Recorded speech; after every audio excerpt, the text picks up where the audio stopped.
and those who have stayed here, you're all going back on the one bus. Hope that makes sense.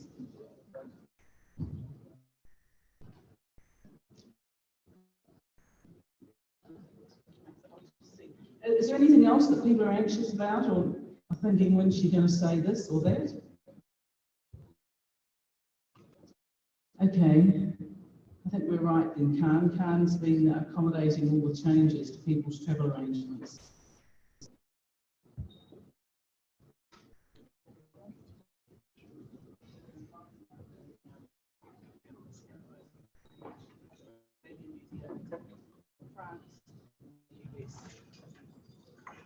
Kia ora, Rachel. Thank you for those important announcements. And on that note, I have 3 taonga here, and I don't want you to go without these. So one is it's a bus card, 18 with hop written on it. If you're going to Auckland, this is probably your ticket.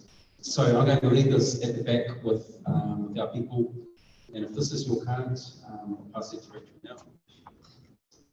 Thank you. And also have what I would call an overhead in the shape of an overhead silver food and earring. And it might be made of silver, so I'm going to hold this up so you can see it. Hopefully the owner of this taonga is here. If you know of one person who's got one earring, then this might be theirs. Okay, finally, this is a set of keys with the word quirk, spelled K-U-I-K. So if somebody's lost some keys as well, we'll leave these at the back of our staff. Okay, so don't want you to leave Te Wānanga without having collected your keys. Well, you won't be leaving if you don't have your keys. So very, very important. Okay, we're running slightly behind, but in the back of my head, I'm still thinking about the jury and what a massive kaupapa that is. I just think the notion of taking our time and listening to the tohu all the time is really, really important for us as Indigenous people. So again, for all of our kai kōrero this morning, just want to say a huge mihi to you all for taking time out to travel here to Te Wānanga to present your messages, to share your journeys with us. It's been a fantastic experience. And the good news is it's not all over yet. We've still got some kōrero to take us through to the end of our hui today. I'm going to ask very shortly Manaya, who's with the J.R. Mackenzie Trust, to facilitate this next panel session. And the panel session is really about engagement with Indigenous peoples, and it's really, really important to have this discussion while we're still here. So it's a panel discussion, and Lourdes is going to be a part of that, as well as Tony Payne, Mark Randanto, and possibly 1 or 2 others, but we'll wait and see once they come up. So I'm going to ask all of you now, Manaya, if you can bring your team of kai kōrero up onto the stage. The panel discussion is going to carry on up until the second bit, and I guess the other half of that discussion is where do we go to from here? So a thing which I heard over lunch, for example, was the fact that there's a sense that we're just hearing the voices of a lot of our people out in the communities, and we need to give them more time and more space to continue the discussion and to really exchange ideas and to exchange strategies about how we might keep progressing our kaupapa. So that's something which might come up. So the question is, where do we go to from here as a collective? Our relationship with Indigenous funders, where to for those of you who are working in Indigenous Māori communities, what should we do now? Okay, so keep that in the back of your mind, because I think that's really important at that point, and I will facilitate that discussion too. So have a think about where we would like to see us go as a collective in terms of the kaupapa that have been discussed at this week. Finally, and after refreshments and networking, flash week for cup of tea.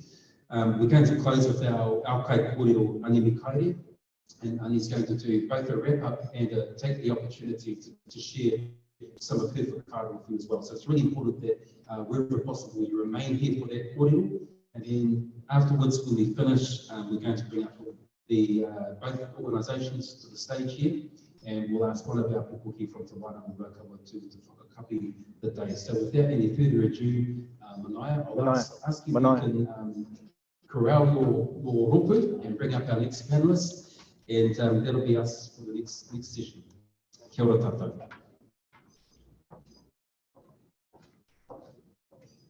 Kia ora tātou. Can I ask that my panellists come forward so we have Lourdes from IFIP, we also have Tony Payne from ENZ. I saw Tony earlier. Oh, right here coming up. And then also Mark. So if we could all just take a second, I'll open up this session just very briefly, and I'll also at some point ask the other members of IFIP and Jan Getting to also join us shortly. So this whole afternoon has really taken quite a real focus on what we as funders in the philanthropic space can do in terms of engaging with Indigenous and Māori communities. And I really want to extend a big thank you to our brothers and sisters from Australia for really putting a finer point on how we as funders can better engage. I think the important thing that we do as funders is not just provide funding, but we provide sustainable long-term outcomes for communities by listening to them in a deep and meaningful way. And so that was a really fantastic session on how philanthropy can do a better job at engaging with Indigenous peoples in Australia, but also here in New Zealand. I'm also very proud of the work that we in the philanthropic space here in New Zealand have been doing in that very unique space in terms of how we engage. And yeah, there have been a number of successes, but there's also been a lot of learnings that we at the Jan Kinsey Trust have taken on board and have really built into our own philosophy and our own approach in terms of how we engage with our Māori community. So it's pleasing to hear that a lot of the insights and learnings that our brothers and sisters in Australia have to share today also validate a lot of the work that we do here in New Zealand, especially the work of the Jan Kinsey Trust. So I really want to take this opportunity to echo those sentiments that we as funders need to genuinely engage with Māori and Indigenous communities to build a deeper understanding of the dreams and aspirations of those communities so that we can build enduring and catalytic relationships that will generate long-term sustainable outcomes for those communities. So the thing with this panel really is for funders in this space to reflect on and give their thoughts on how we as funders can better engage with Māori Indigenous communities.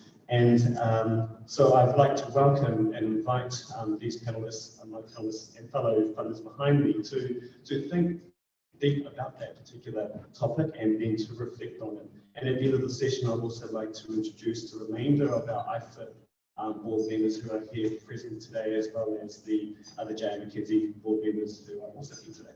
So I'd like to firstly introduce Moraz Inga, who is the Executive Director of the Interim Executive Director of the Indigenous Funders of International Funders of Indigenous Peoples.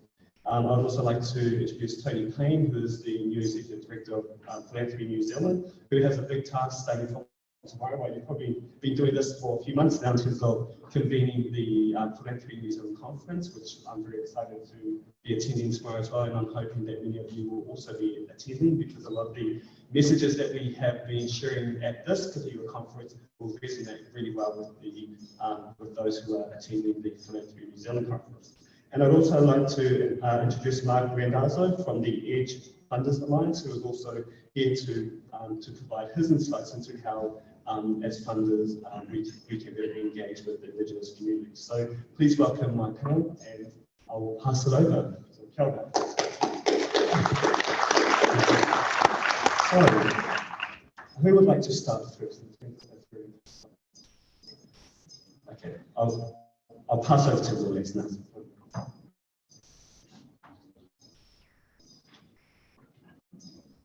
Thank you, Manaya, for the introduction. I think what's going to happen next, I'll be standing here, and I'm going to be inviting my colleagues in philanthropy to also come up, but I'll be first posing a question to them and to add their reflections. So, again, I'm Lourdes Inga, Interim Executive Director of IFIP.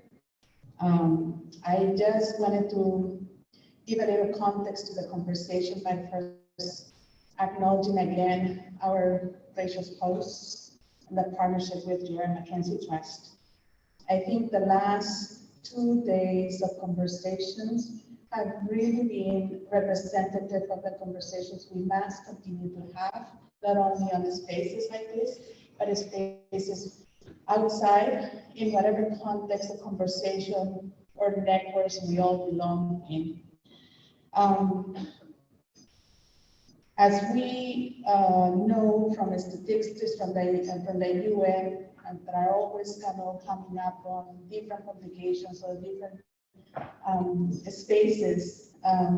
Indigenous peoples represent more than 370 million people in the world.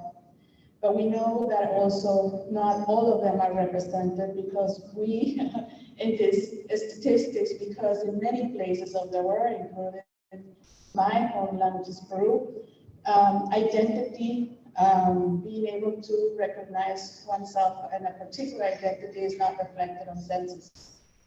And I think there's probably a whole lot more than 370 million indigenous peoples in this world. I think throughout the conference, we have heard messages of empowerment, messages of hope, messages of leadership, but also messages of how indigenous peoples continue to be underrepresented or not represented at all in many different topics, from education, from health, and climate change and sovereignty. And it's really, really enriching to hear all the experiences and struggles that have been shared here. But the other place that also that indigenous peoples are not represented or have not been represented in a way that we hope they would is in philanthropy. And I think that's something that we need to start changing. And the reason why IFIP exists, and the reason why IFIP, through its new strategic framework, which was just recently adopted this year, is continue to push forward this agenda of expanding the sphere of influence. And by that, we mean bringing conversations to spaces like this, not just in the US, but really engaging and finding partnerships with other philanthropic networks. One of the ways in which IFIP operates is bringing together founder indigenous peoples to have conversations, to listen, to have really that deep listening and the conversation that we all heard from earlier from our colleagues from Australia, which was a beautiful presentation and a really wonderful presentation how we actually partner with indigenous peoples. The other way IFIP carries its work is by putting publications out. If you have not stopped by our desk, I encourage you to take a look at some of the publications that we have.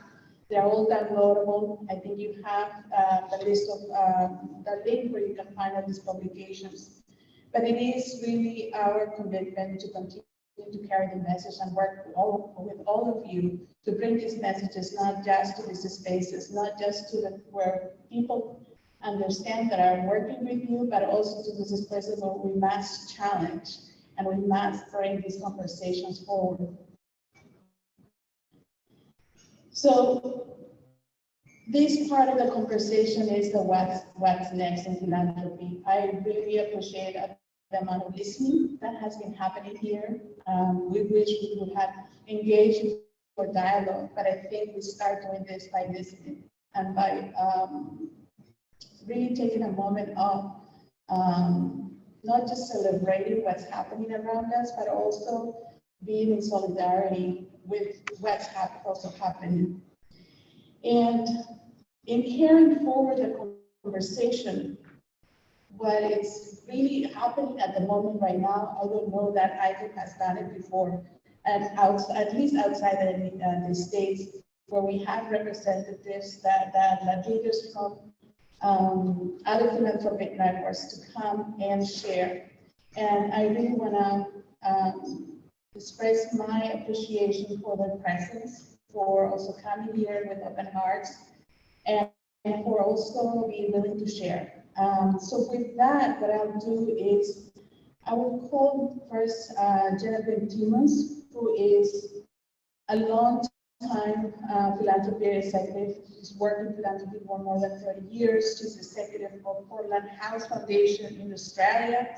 She's also a board member of Philanthropy Australia and a friend of New Zealand Philanthropy. And I will invite Genevieve to come up, but I will pose a question and I'll ask to Genevieve to share from her experience of being a long-time founder and as board member of Philanthropy Australia. What are the reflections that she's taking back with her after being part of regional viewing. I'm also asking her if she can share some of the actions she'll put forward to Philanthropy Australia to carry this conversation, and not just carry the conversation, but how together we also support her to create change. So with that, I'd like to invite you.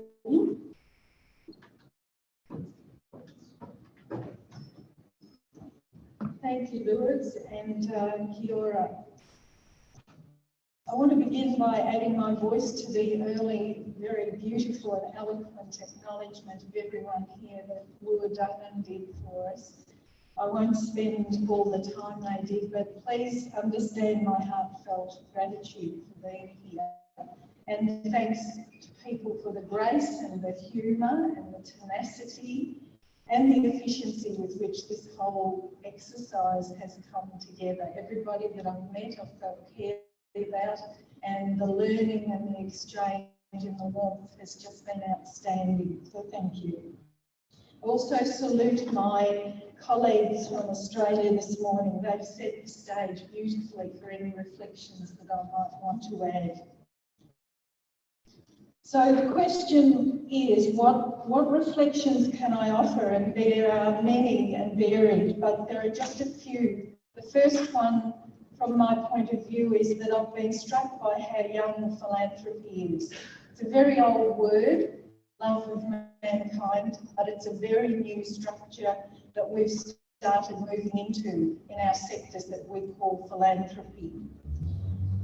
The comparison with the cultures that you all come from, the First Nations peoples, hundreds, thousands of years, in Australia's case 65,000 years. In fact, philanthropy is only formally 65 years old, I think, when the Council on Foundations in America was established. It was the first network, followed by 4 others right up to the beginning of the 1990s. The other 4 were, of course, New Zealand and Australia and Canada and a European centre. Now, these structures that have emerged as member organisations were very much pioneering and exploring, but in 2017 we're joined with hundreds, if not thousands, of specialist networks to help us think about philanthropy and move forward. And included, of course, is the IFIP, International Funders for Indigenous People. And that, as a global network, I think is powerfully positioned with us in our regions and countries. We've also got in Australia specialist networks with environment, with women and girls, with community foundations, with Jewish Funders Network, and our Wurrunga, who you saw today. And I think the fact that these structures have sprung up, and we are only 65 years old in organised giving, is the exciting point of reflection to say we are still all explorers and pioneers in this industry. We are still learning and shaping and teaching each other. And for this type of get-together to be happening, to me, puts the question of Indigenous engagement at the forefront of what philanthropy can be doing. It allows us through these networks, the good news is, to have more proximity together, to be able to meet and find each other. The window is open for grant seekers and grant makers and people who know what the work is to all get together and understand what we're trying to do together. What's the big picture? And the relationships that we're building in minuscule ways over years, sometimes we're slipping back, sometimes we're moving forward, I think is a very exciting ground that we're taking up. And we've seen many different ways people have raised questions about how our relationships work. So how we approach this, to me, as a reflection from a funder's point of view, is to know that the money is only ever as good as the people who send it for us. And if we don't have effective, strong partnerships, then all we have is a pile of money, some of it wasted frivolously. So we need to be all ears about how we engage and work together, because there's nobody able to be left out in the equation of design. If we're going to have these relationships in Australia, one of the things that I'm going to push more strongly and I feel convinced of is that Portland House Foundation, where I work, we include in our grant agreement a commitment to high trust, low docs, face-to-face and no surprises. And that is part of how we want to operate with people. High trust, meaning if we can't shake hands and trust each other, then we shouldn't be engaged and handing out money. We have to find ways for trust to be at the centre of our work. And mistrust is expensive, by the way. If you need an argument to take to your board, it costs a lot of money to try and dodge trusting people. Low docs. Let's not overwhelm ourselves with too much paperwork, because face-to-face is often just as effective, and coupled with trust means that we can move further faster. And no surprises means sharing the risk, sharing the learning, and knowing that even if we're not sure what the outcome is, nobody is surprised about where we end up. So that's just one example to me of how we might strengthen our relationships and create a nimbleness and a lightness around our funding relationships. The other good news about our networks emerging and so much framework coming together in our different sectors is that there are emerging principles that we can all start to agree. And we saw the list that came up with Woodungan's presentation and the words that were spoken. So I don't need to talk much more about the principles, other than to know that they must be led by our Indigenous people. The voices of Indigenous people must be the ones that give us the principles for engagement, because we've done enough talking away from the table, and we've had enough rooms full of decision makers when our Indigenous people have not been at the table, and we know that that doesn't work. With Philanthropy Australia, and we have Sarah here today and yesterday, which is an absolute delight, our executive with Philanthropy Australia. Sarah is delivering our strategy after very deep, thoughtful work on what that strategy might be, and included in it has been our right way, wrong way, which way partnership with Woodungan, which is to say we do know there are some wrong ways we're doing things. We're looking at right ways, and we're sharing that moving forward in developing principles. And our job is to amplify the voices and give space for people to be part of finding what is the right way and not doing things the wrong way. And after this morning, I feel like we're well positioned to pick up on that information. The last point is about the challenge to be deeply engaged at a personal level.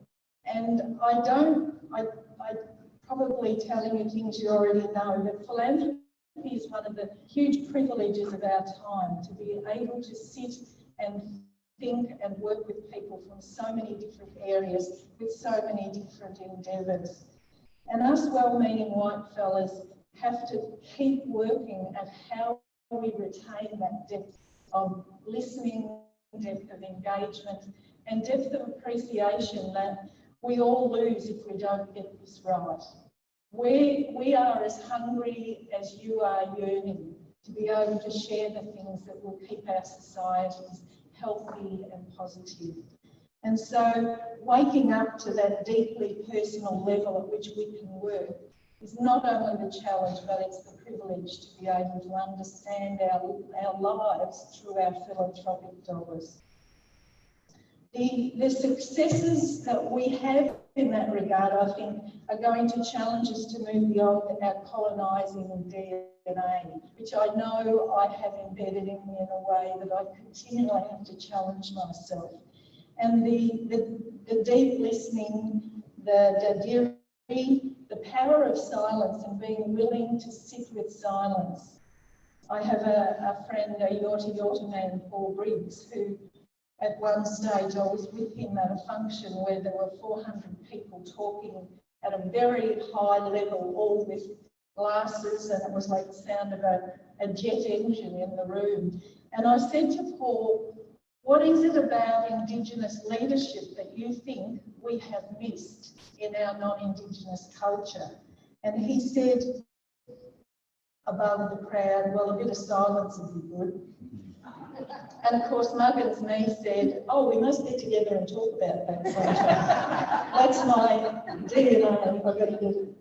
So as well as the silence, the preciousness of knowledge, the willingness not to know, and not to seek to fill the space, staying with the course with patience, like everybody else is willing to do, us learning what we don't know again and again, never assuming it's just about the money, having shared agendas and shared risks, and a vice-like grip on our values of hope and curiosity, grace and wholeheartedness, and humility. And I think if we can work alongside and be led by the powerful thoughts and voices that we've heard, not only will we have connection to the land and water, not only will we have focus on our children and respect for food and celebration through ceremony, which keeps all of our souls alive, but I think we have a defiantly radical opportunity to redefine the power of money and see what happens when it's combined with love in the true sense. And I think that could disrupt capitalism if we do it seriously enough for long enough.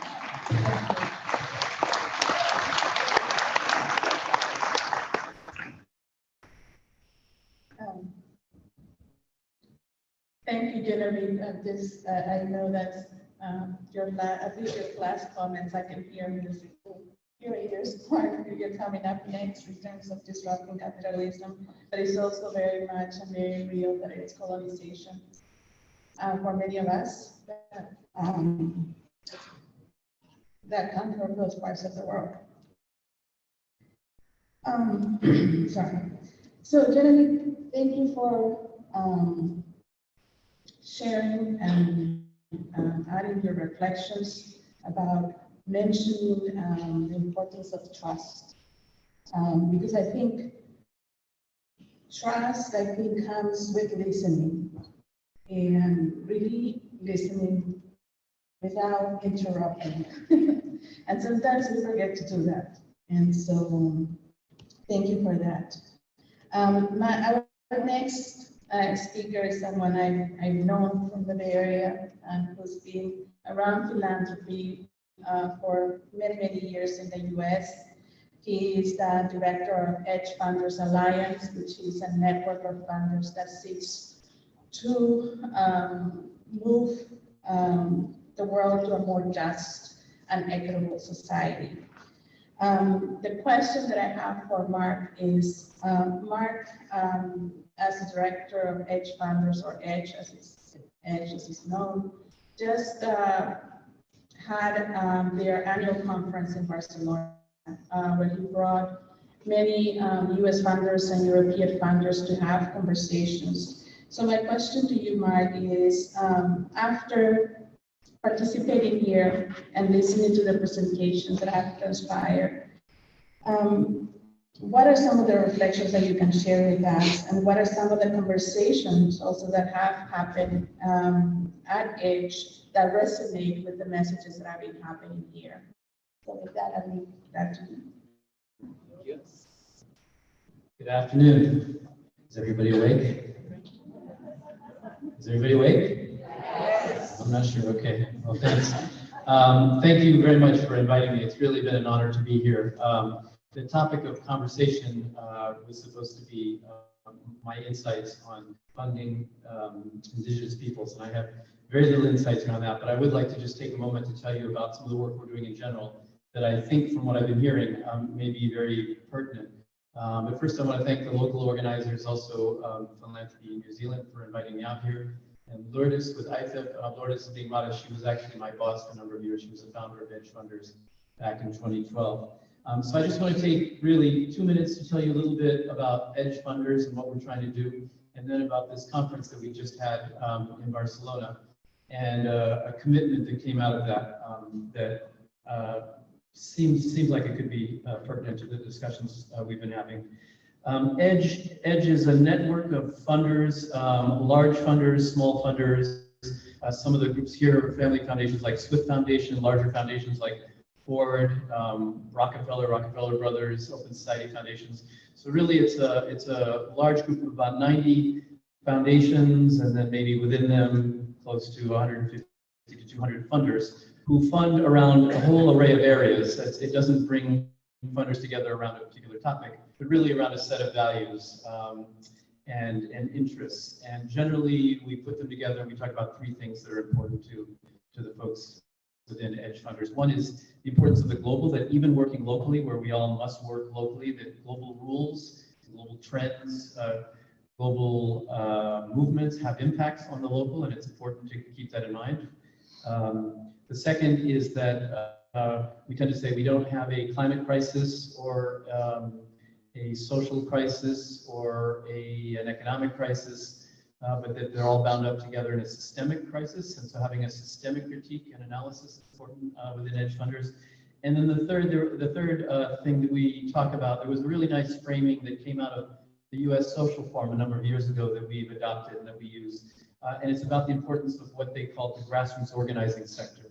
And they talked about the grassroots organizing sector. They defined it as community-based organizations, their networks with their NGO allies, and that the grassroots organizing sector within the larger social justice ecosystem has two important characteristics. For one thing, if the grassroots organizing sector is immobilized and social change doesn't happen, and we've seen that over and over. And the second very important characteristic for us as funders is that if you look at the funding and how it's dispersed within the ecosystem, this social justice ecosystem, anywhere from 3 to 5% goes to the grassroots organizing sector. So the other really important thing for EDGE is lifting up grassroots organizations, community-based groups, and their networks as being really important to the work we want to do. And generally, when I talk about EDGE, I describe it informally as a space within philanthropy for funders who are supporting the necessary fights for more equity, more justice, more sustainability within the system as it is, but who are also thinking, and we're fairly unique in this, I think, also as a space for funders who are thinking about the deeper systemic changes that we need to really get towards societies that are equitable and just. And so that's the framing of our work. And one other particular thing about EDGE that's doesn't seem to be so different here from the work that you all are doing, but certainly is fairly different from other funder groups in the US and Europe, is that we call ourselves a space for funders, but with movements. So it's for funders in the sense that our job and our burden is to try to move philanthropy and to move funders to funding the kind of systemic change work that we all want, but we do it with movements, and they're very much involved in our conference with us. And so just now, let me just say a few words about, we have an annual conference. It brings together, and EDGE is mostly made up of US-based foundations, but of the 90 or so, there are about 30 in Europe, and we have a few members in Latin America and North Africa. But we bring together, in Barcelona, just a little over a week ago, we brought together about 180 funders and others within philanthropy, and then also about 70 to 80 movement leaders from around the world. And we have some of the normal things that one has at conferences, plenaries and workshops. We also do what we call engagement labs. These are 3-day discussions, ongoing discussions around, we had 7 large themes. And the goal of the conference really, the title was, as you can see there, Reorganizing Power for Systems Change.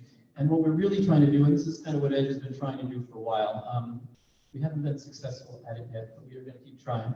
And that is to get funders with movement allies to talk about what does deep systemic change really look like. If I'm an agricultural funder, or if I'm a gender justice funder, or if I fund in whatever area, what does deep systemic change look like, and how do we get there? And so we did this work, and we're still evaluating all of the processes around that, and we'll continue that conversation. But one of the things that I'll just share with you now to kind of conclude is I don't know if it's as prevalent out here, but in the United States and in Europe, there's more and more discussions, both within wider civil society, obviously, but also within philanthropy, about notions of systemic change, systems change, systemic alternatives, just transition. In Europe, they tend to talk about the Great Transformation, and all of these indicate one of two things. In one form, the just transition means transitioning, as you know, away from carbon and moving into a greener economy, but doesn't necessarily change the economy as a whole. But then other groups, especially social justice movements around the world, and grassroots organizations, and from what I've been hearing, obviously over the last few days, certainly Indigenous Peoples organizations are talking about a much deeper systemic change that is needed. And I think, and certainly for edge funders, this notion of transitioning from what we could think of as the extractive economy towards a living regenerative economy is what we mean when we're trying to get philanthropy to move from transactional funding towards deeper transformational work. And so we did some work together at the conference to try to help define some of the characteristics of all of that. And we came up with a Barcelona commitment statement that I will just go through now and we'll look at. Sorry, I was supposed to be doing this, I guess. So this is, don't try to read this, but this is the Barcelona commitment on reorganizing philanthropy for systems change. Within our conference of reorganizing power for system change, we realized that as a community of progressive funders, we need to reorganize philanthropy for systems change. And there's a preamble which describes some of this. And then the important part I want to come to, again, don't try to read these small letters, but it's that middle section, which was helping us begin to define what we mean by a just transition. And so here's, together with the movement partners and the funders that were in the room with us over the 3 days in Barcelona, this is what we came up with. And I just want to read through this or share this quickly with you to see how pertinent this is to some of the work that I've been hearing about over the last few days. So we said that Edge Funders Alliance affirms our commitment to contributing to systems change in support of a transition rooted in human dignity, rights, and justice. And then we list out for women, Indigenous peoples, gender oppressed people, people exploited around race and ethnicity, nationality, disability, faith, sexuality, and class. We are talking about a transition that is rooted in restorative justice. It talks about reparations. That is also rooted in ecological approaches. Many of you probably are familiar with ecological economics, and there are different approaches around holism, diversity, commoning, etc. Notions of precaution. That's rooted in a systemic analysis, and again, we're trying to get at root causes of the crisis of extractivism in ways that lift up the importance and shift economic power. And then finally, it's a transition that has to be rooted in global, translocal strategies. And as we say here, that recognize the importance of place, culture, self-determination, authentic democracy, and grassroots-led movements rooted in diverse, organized communities across the globe. The kind of not very effective strategy that Edge Funders employs, and it's not very effective, but it's the only one we've come up with so far, is that we think of ourselves a little bit like a mapping app. With a mapping app, a Google mapping app, I don't want to give any credit to Google, but with that technology, if you want to find something local, you zoom down with your mapping app. And you can find a restaurant, or you can find a park, or you can find whatever you want. But then to see the larger geography, to see the city block, to see the whole city, to see beyond the horizons, you zoom out. And so in many ways, Edge Funders, we think of ourselves as a space for funders who tend to be very zoomed into their programmatic issue areas, zoomed into their expertise, zoomed in geographically, zoomed into their sometimes more limited focus on short-term outcomes, to zoom back out and have an opportunity to think about the deeper systemic transformations that are needed. And then once they go back to their work and they zoom back down, hopefully it'll be with a transformed consciousness that will help them keep some of these things in mind. And together we're trying to create a larger movement within philanthropy to move more funding to the kinds of work that I've been hearing a lot about here, and that we know is happening all around the world. One of the biggest problems we have with funders generally who begin to accept that we need a deeper social change is we don't necessarily have the radical imagination to understand and to see what needs to be done. But in fact, as we know, and as you all know, there are examples all over the world of really fantastic systemic alternatives being practiced. And our role at Edge Funders is to galvanize funders around that to get more funding going towards the good work being done around the world. Thank you.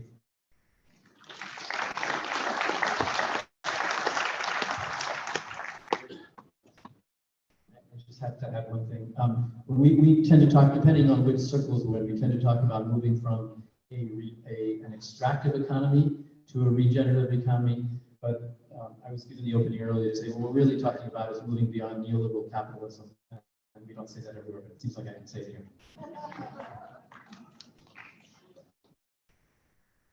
Thanks, Mark.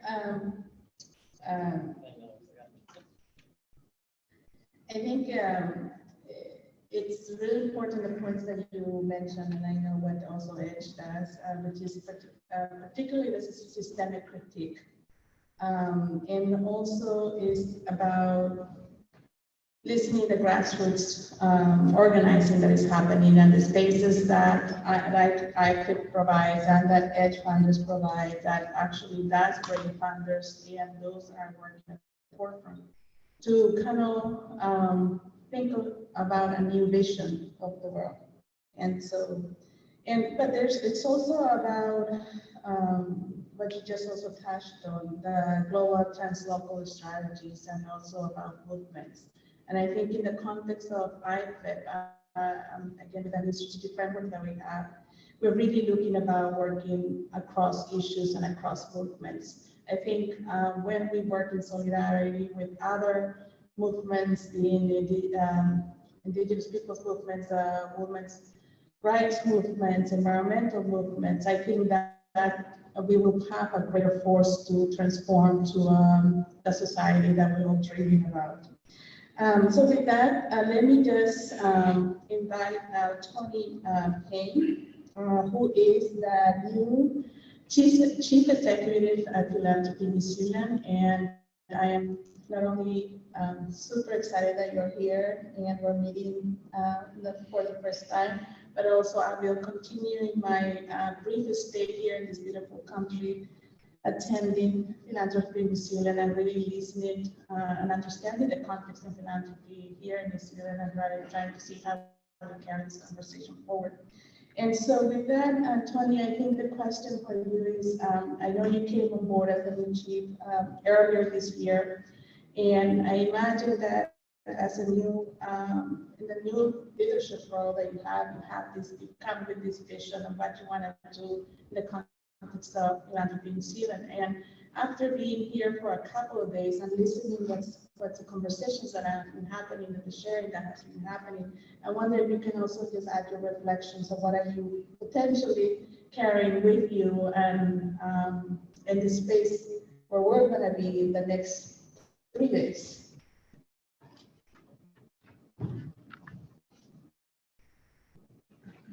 Ina mana, ngā reo, ina wakaronga hawha, tēnā koutou, tēnā koutou, tēnā koutou kia toa, ngā mihi mahana kia koutou. Lord's reminded me in your introduction that as the new CEO of Philanthropy New Zealand, I am probably the person least qualified in this room to talk on behalf of the philanthropic sector. And as I look out, I just want to acknowledge the philanthropic leaders who are sitting in this room. Including a number of my board members, a number of my bosses are in this room, but also a number of philanthropic organisations who are engaged in thinking about the challenges of supporting kapapa Māori projects and organisations and activities here in New Zealand. I've worked all my life in the charitable sector in New Zealand. Before this job, I was the Secretary General of the Red Cross. I've worked for a number of charities in New Zealand. And so I've always been part of the philanthropic ecosystem, and I've always thought what fun it must be to be on the other side of the checkbook. How easy it must be to write out checks and do good work with the money. Well, it turns out that it's actually quite hard to do it well.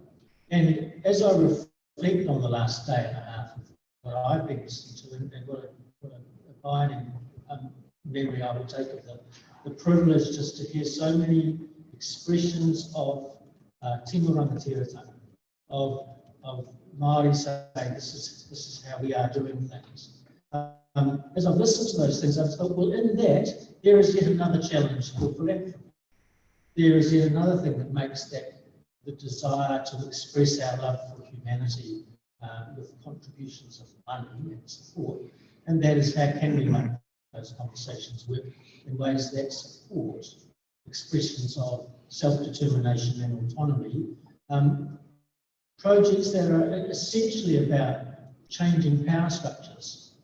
So how can philanthropy, how can those of us who have funds we want to contribute to make the world a better place, the question for us is how can we be helpful? How can we do no harm? And the story that we heard from Australia of the wonderful story of the toilet block, you know, no, we don't fund staff, but we'll fund you a building, so what would you like? My version of that story is from the world of the Red Cross in a small village in Nepal that ended up with 2 schools because 2 NGOs went and built a school in that village without talking to each other or the villagers. This well-meaning sort of capricious philanthropy, which kind of doesn't work. So the challenges that you have offered us, and I speak on behalf of the philanthropic sector in New Zealand, with the caveat that I'm very new to that sector, the challenges that those deeply moving insights that you've offered us are a challenge to us as philanthropists to say, well, how can we be helpful in those endeavours? Because it seems to me that those endeavours are uniquely important to our success as a nation, and uniquely provide us with opportunities that I think very few nations around the world are close to having, as we do here. And how can we go from having, I think I can probably count the number of philanthropic organisations in this room on the fingers of 2 hands. Maybe a couple of them, but certainly there's a dozen or so philanthropics in the room. How can we go from having a dozen philanthropics in this room and in this conversation, and they are very much the usual suspects, the Tyndalls, the Mackenzies, some of the community trusts, the Todds. Gee, I hope I'm not leaving anybody out.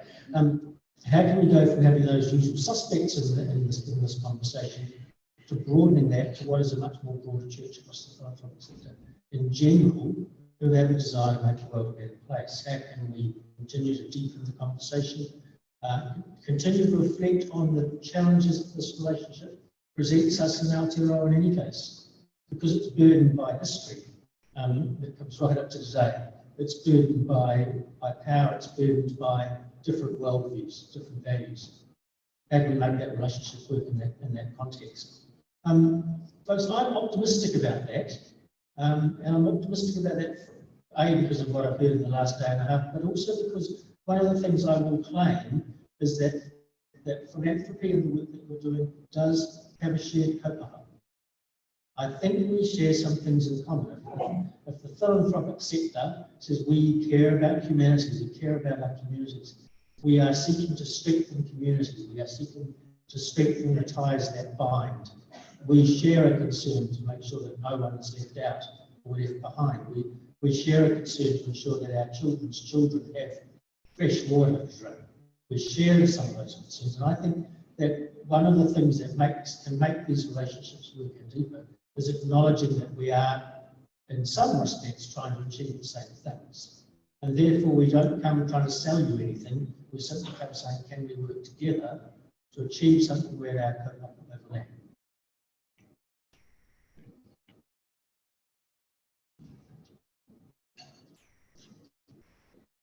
The other cause for optimism that I have is that within the philanthropic movements around the world, and we've heard some good examples of that, both from Mark and other speakers here on the stage with me, but also throughout the 2.5 days.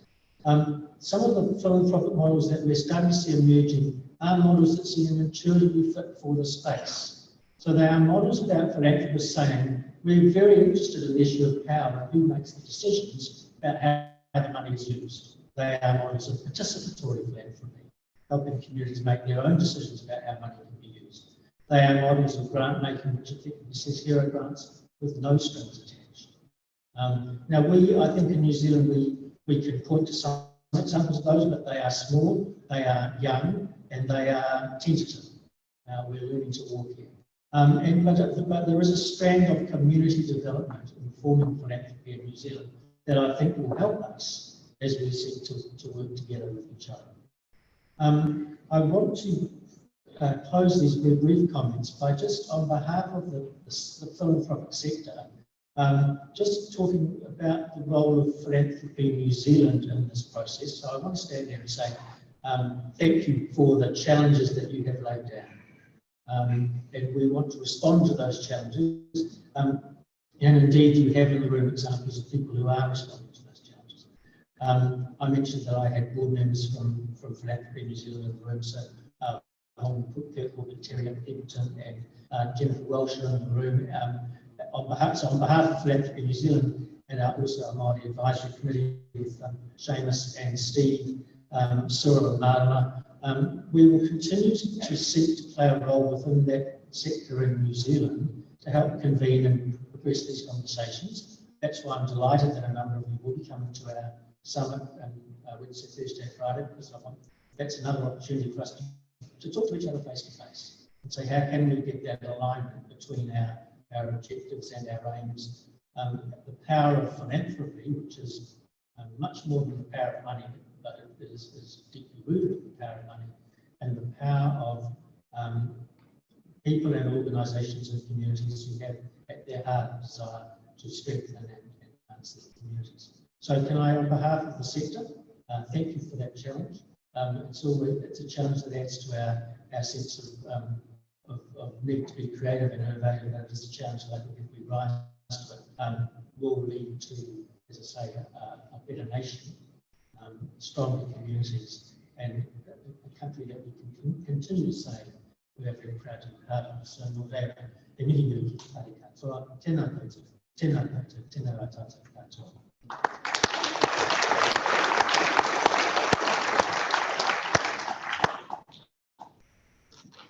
Thank you, Tony. Something that you just mentioned resonates very much with the conversation that some months ago I had with foundation staff, and this concept of the power of philanthropy is more than money.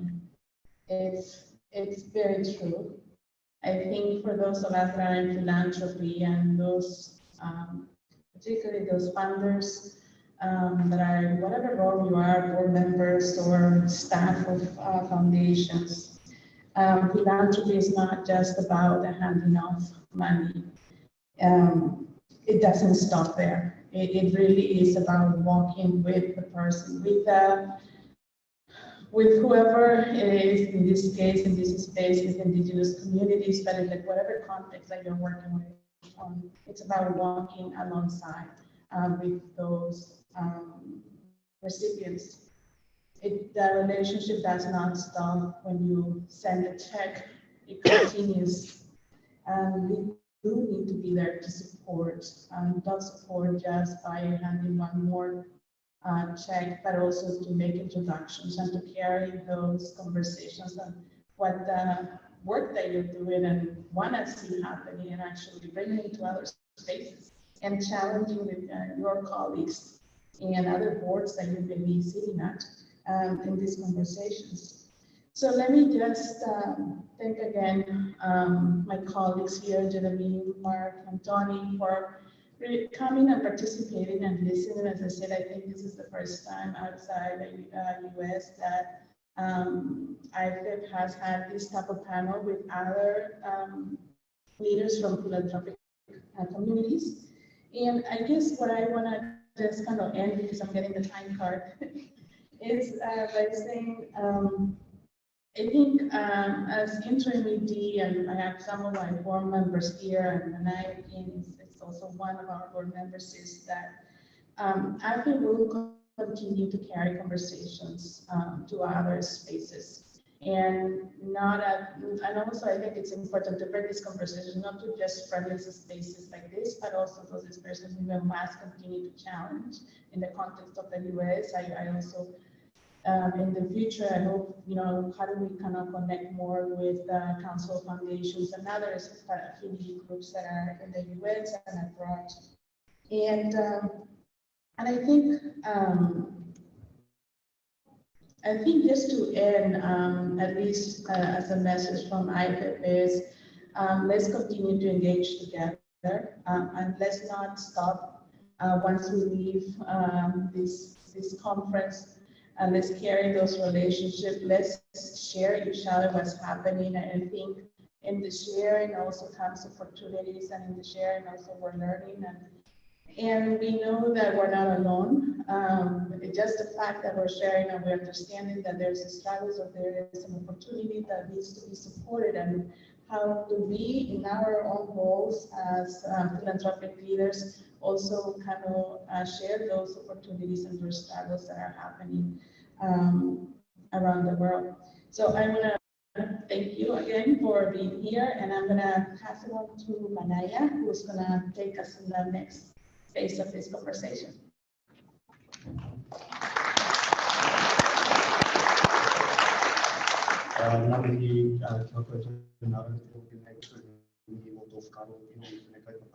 Thank you very much for your thoughts and insights on that really important topic. The next part of this conversation really does just continue on with the theme on what next. And I thought I would frame this part of the conversation around what we at the JR Mackenzie Trust are doing in terms of what next. We have been on a courageous journey for the last decade in terms of reframing our organisation to really put a sharp focus on Māori development, because it is now one of our top 2 priorities. And I have the pleasure of chairing Te Kawa Toro, which is the Māori Development Investment Committee within the Trust. And we've set out quite a bold and visionary aspiration in terms of having a socially just and inclusive Aotearoa New Zealand where Māori are succeeding as Māori. And how we will do that is by, and a lot of this has come through in the conversations today, as an organisation we will listen and respond to Māori aspirations.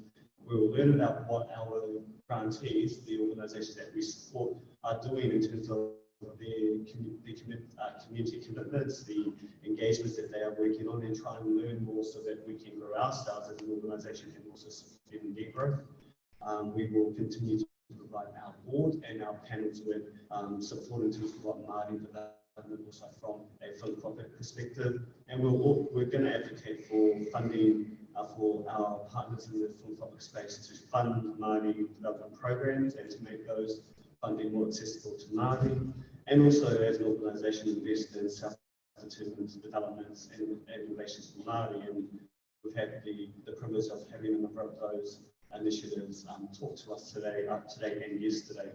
And we are, as an organisation, aiming to support and leverage partner-centric approaches and new ideas that whānau and Māori communities are coming up with, which may not necessarily be supported by other funding streams, such as through government funding. So that is our commitment as an organisation, and I think it's safe to say that we are well and truly on that pathway in terms of supporting Māori to succeed as Māori. So with that in mind, I'd also like the other members of my organisation to stand and just so that we know who you are. And also I'd like to welcome the new Executive Director of the JR Mackenzie Trust, who's also in the room with us, Robin Scott. So if you can all stand just so that our whānau in the room know who you all are. So,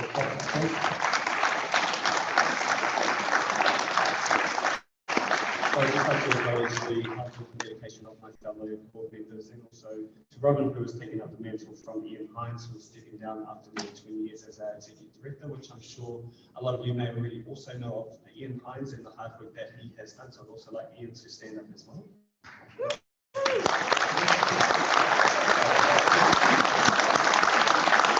And just also another woman who's also been acknowledged, who probably won't stand up because I know she's very shy, she's very humble lady, is Margaret Takala, she is there. So what next? Well, we've been working quite hard and diligently to encourage our partners in the philanthropic space to increase their investment in Māori development, and we've developed a number of tools and processes and practices that we are wanting to share with our partners in this space, and we will continue to do that.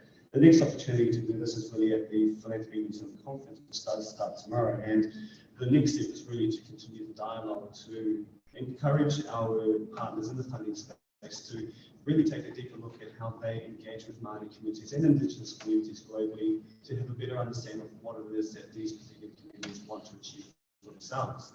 it's quite a, it is sometimes a challenging conversation to have, but nonetheless it's an important one to have if we are genuinely wanting to engage with our Māori Indigenous communities. And as an organisation, we, I guess we have created some insights, some processes and experiences which we will be sharing and continue to share. And it's been a very exciting journey because a lot of the messages that we have as an organisation have been picked up by pretty much all the organisations who want to listen to our message and our insights into how they can better engage in Māori development. In 2012, a report was published, sorry, in 2012, the Anarchy Trust published a report that was commissioned, we commissioned Bill Economics in Wellington to develop I guess a snapshot of what the funding to Māori picture looked like. And in 2012, the total overall giving in New Zealand was roughly around 2.6 billion, and approximately 12% of that was going to Māori development specific initiatives. Whilst that does seem like quite a generous level, it is still quite low, and we've taken that up. We've taken it up as a challenge to try and increase that to at least 20%. We haven't developed any formal target, but we do feel that the generosity of the slice of the generosity pie could be increased more in terms of Māori development. And so we are basing a lot of the work that we are doing in this space to try and increase the overall investment of Māori, of the overall giving to generosity to be more focused on Māori development. So that's, with that in mind, a lot of the activities in terms of next steps will be focused on that. So you can expect to, well, hopefully you will see the fruits of our labour in terms of trying to improve, increase and strengthen the Māori development slice of the generosity pie that's given annually, which is quite generous, 2.7 billion per annum, and that's increasing. So I guess so that's what the next step is in terms of us as funders, but I'd like to also throw the challenge out to you guys as recipients of funds, and what is it in terms of your next steps in terms of how you engage with philanthropy. As has been mentioned a number of times, many of you are new to philanthropy. A lot of us in this space are also new to philanthropy. And so it's maybe the challenge for you is to build a better understanding of the things that philanthropy offers or has to offer. It is a history-laden space with a lot of legacy. As I guess stewards of the legacies that we all manage and sit on boards of, we are also bound by the aspirations and the dreams of the people who left their generous givings to distribute up to our communities, and so we're also bound by certain philosophies and rules as well. But it does appear that there's still a lot of learning in terms of what we in the philanthropy space are and what we do and who we are.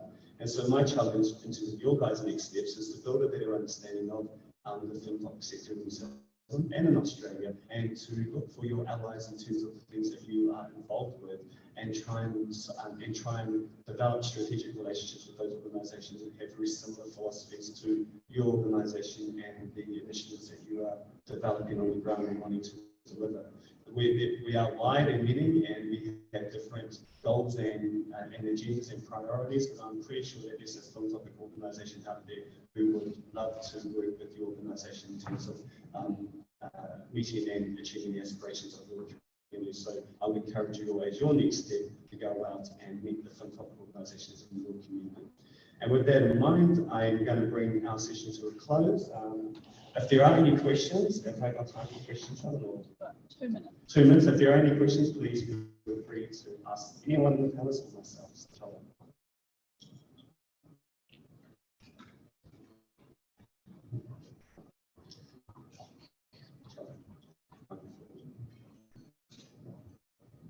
I think your last challenge was a really important one, and I wonder if philanthropy is prepared to assist Indigenous communities in learning about philanthropy and philanthropy's needs, because no matter how much you try and go out of your box in order to listen to us and our needs and create programs and walking alongside us, we do need to know certain things that you have to do in order to make your systems work.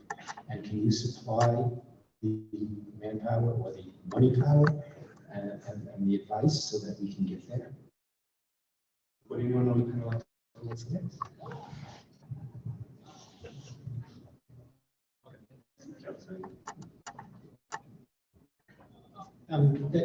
Thank you for that question. It's a good political reply to a tough question. We can't possibly, philanthropy is a broad church, but I do think there are philanthropists in New Zealand who are willing to engage in capacity building, funding for capacity building. And I think that part of capacity building is how to create a sustainable resource base. And that will include understanding how philanthropy works and those things. So I think the question is partially yes, but I think it will be in pockets rather than across the entire public sector. And just to add to that, it is a great question. One of the things that struck me is often when we talk about Indigenous philanthropy, we mean that group of people over there that need our money. And in fact, one of the really important things to be doing is to acknowledge in Australia, we've actually got Aboriginal people who are board members. We have someone running a foundation. And the more people are within the sector and driving the way money is given, the less we will need to bridge that gap. But I agree with you, we do need to find that.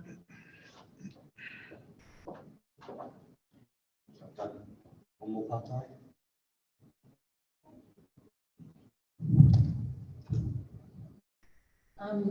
Thanks very much for that. What incredible work you're all doing. So this is a little bit of a challenge to philanthropy as a sector, if you would call yourself a sector. And this is actually about method and methodology. Now, it can be quite, what's the word?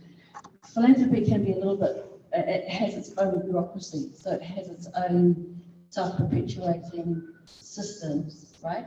And part of them are also about method, tools, and practices. So I'm a Indigenous evaluator and develop evaluation systems. So I'd just like you to really reflect and think about how communities have their own, and Indigenous peoples, we have our own systems of design, R&D, development, and evaluation. So I think you'd have to be sort of really careful about how you engage with those communities, and rather than have sort of relatively or quasi-oppressive tools and systems and methodologies on top of and layering on top of what we're already experiencing at the grassroots level, they can actually co-create and co-design things or methods that work well for both.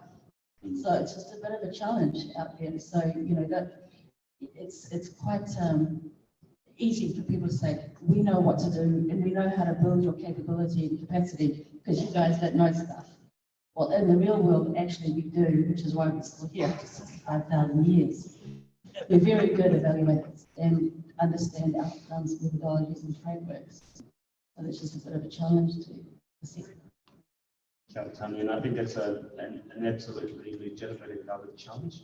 And I think, speaking from one particular organisation, that challenge was put forward to us and we're taking it on for long. And it is about co-creating and co-designing methodologies that better reflect what Indigenous people want. And that is really the message that we're taking out to our partners in the space, that we have to be open and willing to listen in order to develop those various systems that we need to fund in order for you guys to do what you need to do best. So we also need to recognise what we're good at. We also need to recognise what our Indigenous communities are also good at as well. So I'll now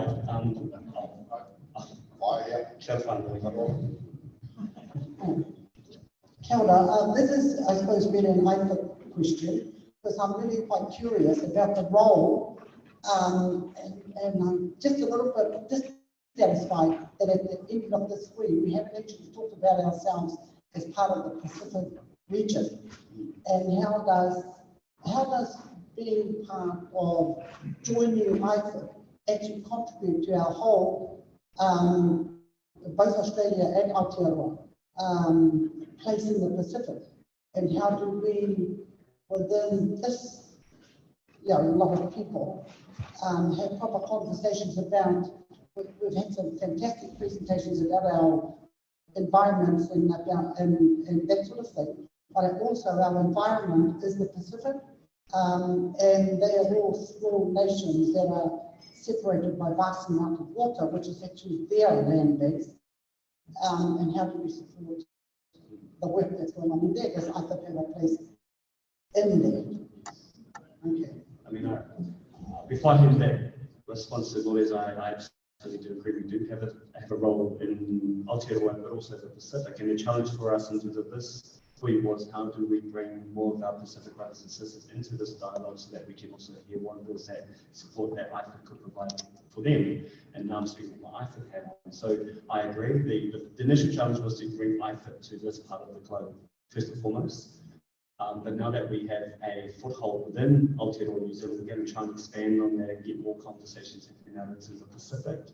And so that's my perspective in terms of my IFIP hat on, but I do agree there's a lot of challenges in the Pacific that the philanthropic sector, the Indigenous philanthropic sector can support our Pacific brothers and sisters with. So that's my perspective, but I also get all that also contribute to the answer. Yeah. The soundbite here actually, I don't think that's quite clear, so I was asking for clarification of the question. So if I understood correctly, it's about how do we get this to other places beyond the Pacific?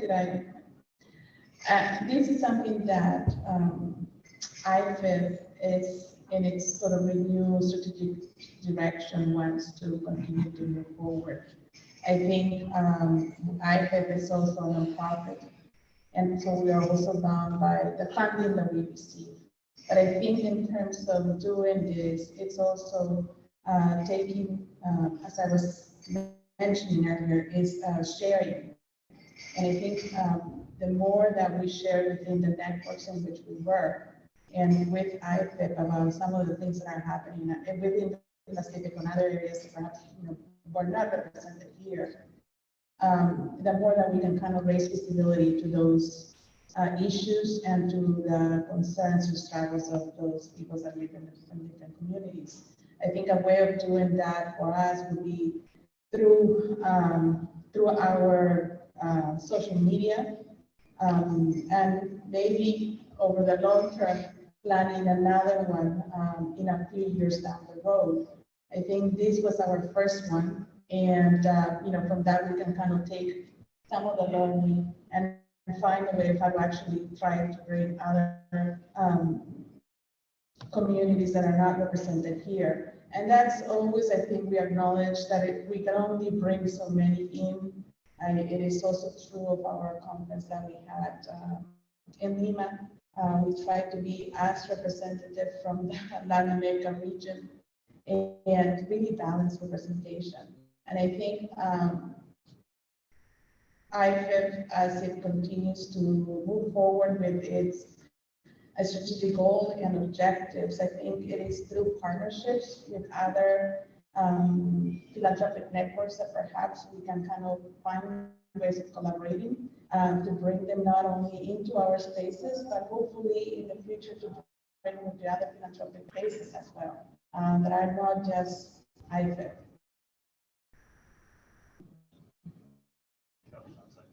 Well, kia ora tātou, that ends that session. Just a turn. I think before you leave, though, you might want to just book this place in the next 2 years for our next conference. Because I think it'll get all the philanthropic trusts here. I think it's an opportunity for us to showcase our, Kia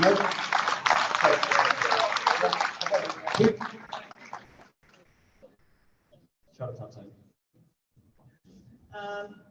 Tēnā koutou katoa, thank you very much to that panel. I'm going to ask our staff here at the Wānanga if they would bring the afternoon tea to you. So while they're bringing the fruits for your afternoon tea, so if we can just have our staff help with that, could you please stand up and stretch? good idea. Now here's the trick, could you turn to the north?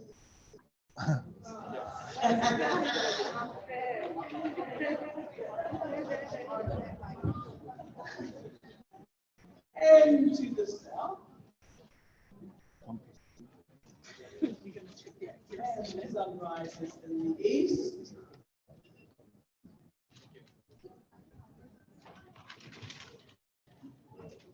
And it says,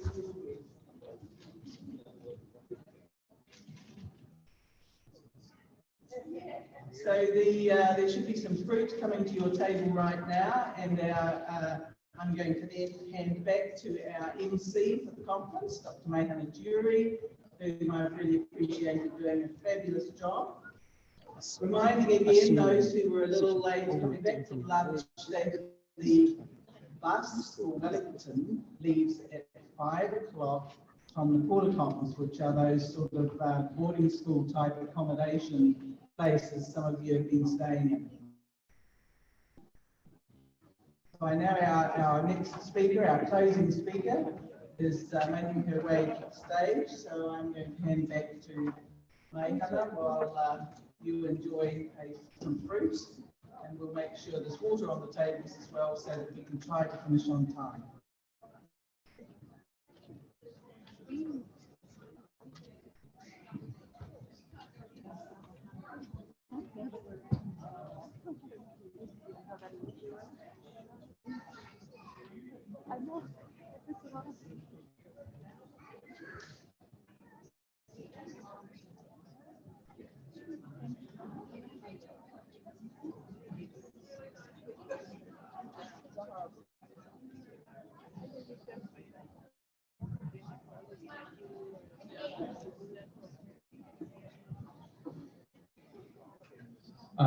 Thank you, Rachel, for that, and thank you again to our kai kōrero this afternoon, Tino Parawatu. While you're getting something to eat, just a few more reminders. So 5 p.m. over the road, the buses to Wellington are going to depart. So really important that you're there, and it's also important that we finish before 5 o'clock, so you can get back to your respective destinations. One question which wasn't asked, and there was probably a reason why it wasn't asked, is what kinds of approaches, how do you make an approach to our rōpū who are represented here? And hopefully, once Sunday is finished too, we might have an opportunity to explore that before everyone goes. I've been asked that question several times, and I don't want to give an answer to that because I don't have the answer, but we might have an opportunity perhaps for Malaya to talk a bit more about that in very brief terms. So we'll get to that, but shortly I'm going to ask Ani Mikaere to come to the stage to give the final presentation.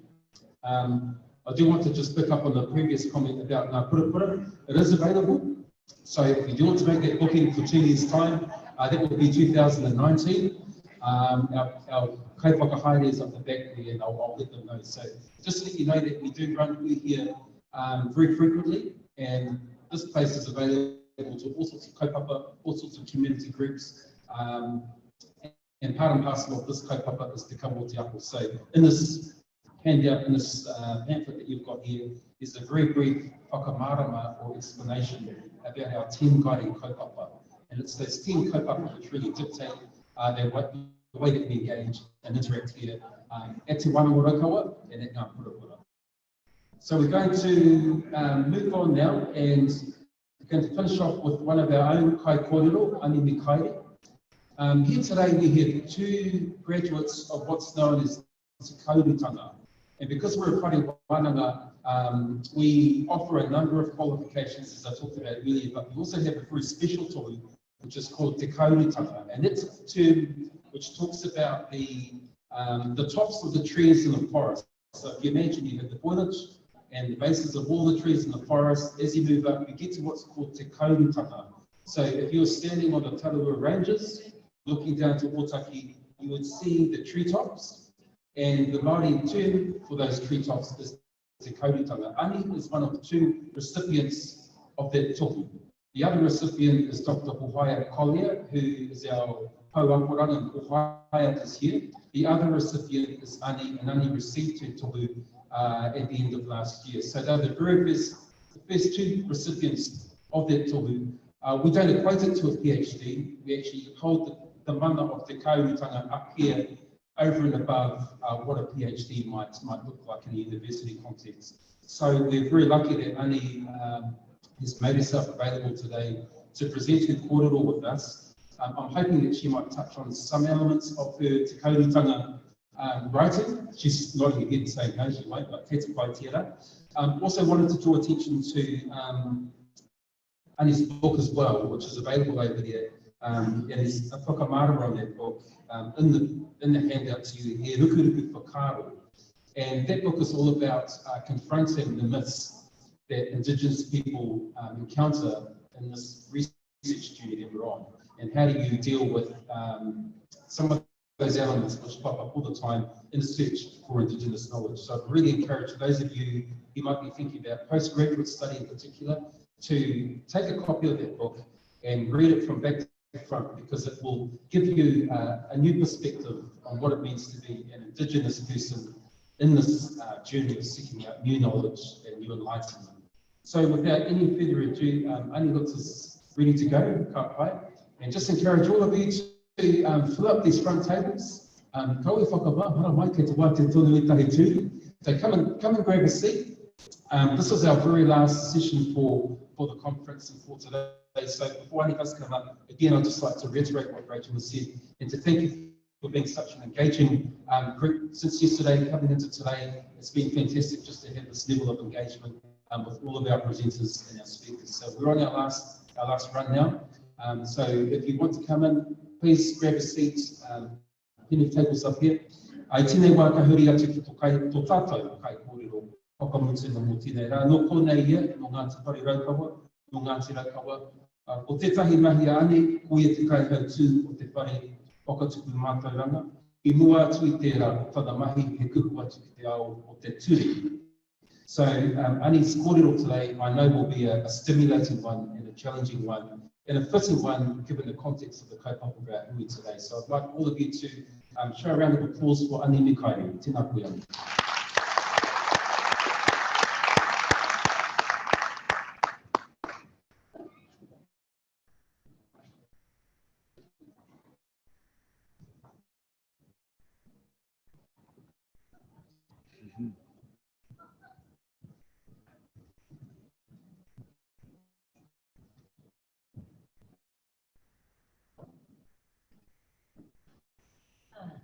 Raurangitamana, tēnā koutou. Tēnā koutou, ko hara mai I ngā hau e whā ki tō mātou kāinga. Ko te tūmana ko ia, ko whāwhia, a koutou ki te kōrero, I ngā kupu, I ngā whakaaro, ko puta I ngā kai kōrero I ngā rā e rua. Ko rangatira mātou I tō koutou kāinga mai ki o taki, no reira tēnā koutou. As our hui draws to a close, could I begin by saying what an absolute pleasure it has been to have had you all here in Ōtaki. We hope you've enjoyed your time with us as much as we have. We've been very fortunate to have had such a wonderful lineup of speakers and presenters, and also to have had such a diversity of participants at this hui. We hope that you leave here re-inspired and reinvigorated about the very important work that you all do. I tend to think of closing speeches not as finishing points, but rather as starting points.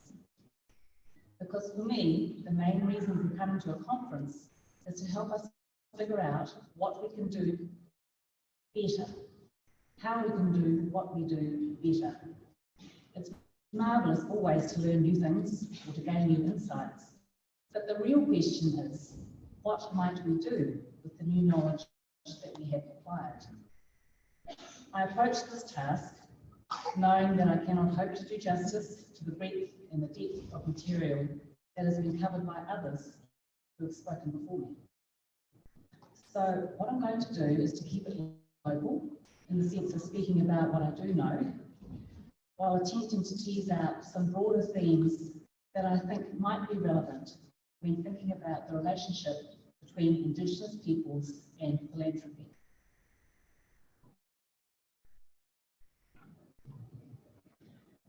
By now, most of you will have heard a little about Whakatukuranga Ruamano, Generation 2000. This was the 25-year plan that set out to reverse the devastating effects of colonisation on the three Indigenous nations of Te Ātiawa, Ngāti Raukawa and Ngāti Toa Rangitira, collectively known as the Art Confederation. And you may be wondering about this photograph I have here. This is Motai Tangataro. He's depicted on the front of the meeting house that you drive past as you go down the main street of Otaki. And this marae is regarded as a kind of a parent marae for all those three iwi nations I've just been speaking about. You will also know that this place, Te Wānanga o Raukawa, is a product of that 25-year plan. First mooted in 1978 and established in 1981, Te Wānanga o Raukawa operated without support from the state for over a decade. It was initially very small, about 40 students, I think, in about 1990, and it was heavily reliant on the voluntary labour of people who believed in the cause. People, I should add, who came not only from within the Art Confederation, but from iwi nations throughout Aotearoa. It would be no exaggeration to say that the institution ran on the proverbial smell of an oily rag, but on the positive side, it was entirely free from constraint. 12 years after the proposal for this wānanga was first put forward, the Crown caught up and created a new category of tertiary education institute called a wānanga. It was a further 3 years, 1993 in fact, before Te Wānanga o Raukawa received statutory recognition as a wānanga, giving it access to Crown funding. At around this time, the decision was also made to open the doors to students from throughout Aotearoa, New Zealand, and a period of rapid growth followed. By 1996, we had 600 equivalent full-time students, and by last year, this number had climbed to over 1,400. Excuse me, I have a very dry throat and I don't want to croak at you.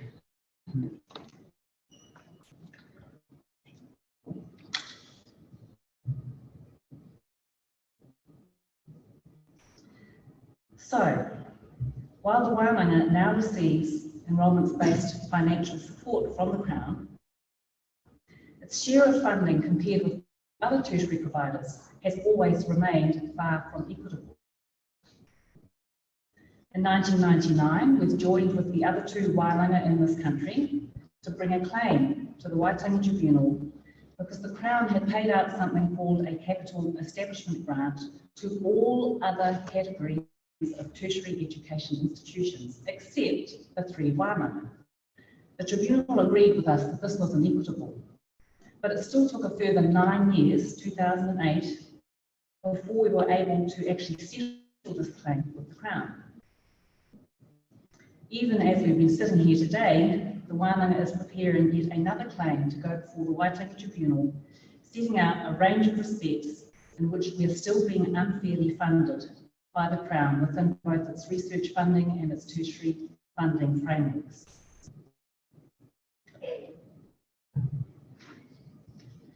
Despite these problems, Crown funding has enabled Te Wānanga o Raukawa to take on paid staff, to upgrade its facilities, and to increase the number of students and programs on offer.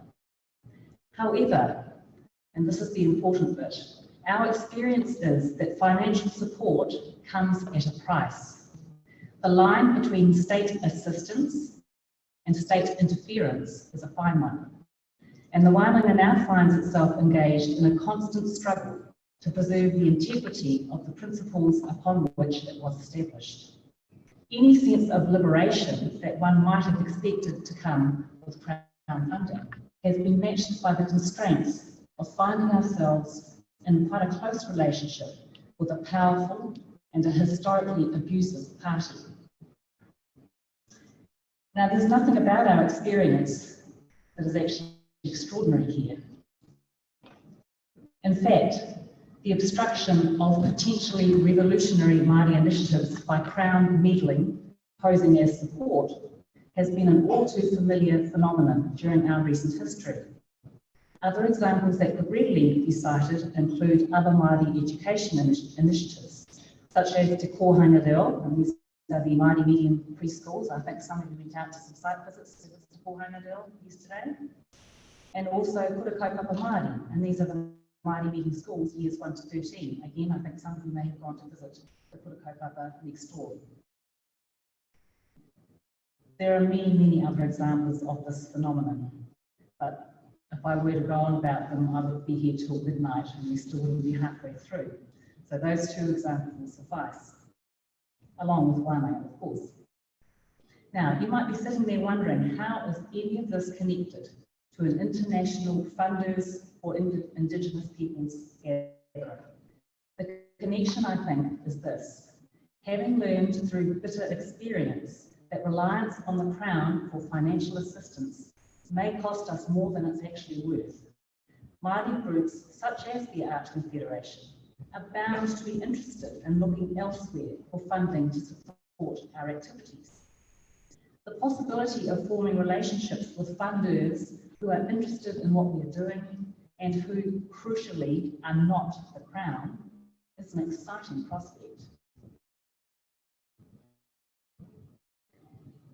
And on the other hand, Philanthropy New Zealand's most recent annual report suggests that now might very well be the perfect time for us to be contemplating forging relationships with philanthropic funders. It reveals that Philanthropy New Zealand's current strategic plan explicitly encourages its membership to support and, with Māori, grow Māori aspirations towards intergenerational giving. It tells us that in 2016, the organisation held its first treaty training workshop for funders. The chairperson records her pleasure at the progress being made with growing the organisation's knowledge and commitment to Te Ao Māori, which we would refer to loosely as the Māori world. Now, these are all encouraging signs of the sector's willingness to engage with us. Moreover, the initiatives that I mentioned earlier, Kohanga, Kura, Mānaka, and so forth, these all show that Māori have a proven track record of designing and implementing innovative solutions to the problems that confront us. Solutions that have the potential to transform not just ourselves, but those around us as well. Who among us in Aotearoa would now argue that Aotearoa is not the richer for the revitalisation of language and culture that has swept through these islands over the past 40 years? So far, so good. Genuinely interested, well-intentioned funders on one side, and prospective fundees brimming with Indigenous creativity on the other. However, as with most things that may at first glance appear to be a panacea for our ills, a degree of caution is advisable. Now, I'm not suggesting for a moment that constructive relationships may not be formed or that important work cannot be done. Merely that reflecting on our own experience and also on the experience of others may help us to avoid some potential pitfalls of proceeding down this path. I've recently been reading a book with which some of you may be familiar, and if you're not familiar with it, I would thoroughly recommend that you get a copy of it and read it. The Revolution Will Not Be Funded. It captures the experiences of a diverse range of social activists within America, people who work in movements that have become increasingly reliant on financial support within what the book refers to as the non-profit industrial complex. I should acknowledge at the outset that there are clearly some significant differences between the American context and our own. There is, of course, the measure of scale. While international figures suggest that New Zealand ranks highly in terms of philanthropy, the total amount given each year is a drop in the ocean compared with the mind-boggling sums that are given by a vast number of donors each year in the United States. And while I'm no expert in taxation law, the New Zealand statutory provisions with respect to taxing charitable donations are clearly quite different from those that apply in America pursuant to the Internal Revenue Code.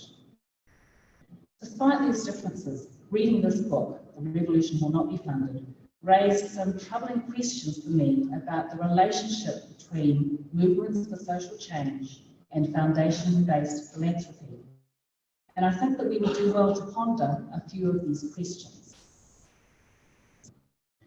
are occurring. So I'm just going to work through a few of the main concerns that some of these people raise in this book. A recurring theme that emerged from the accounts of funding recipients was that over time, being funded changed their organisations and not for the better. Groups that had formerly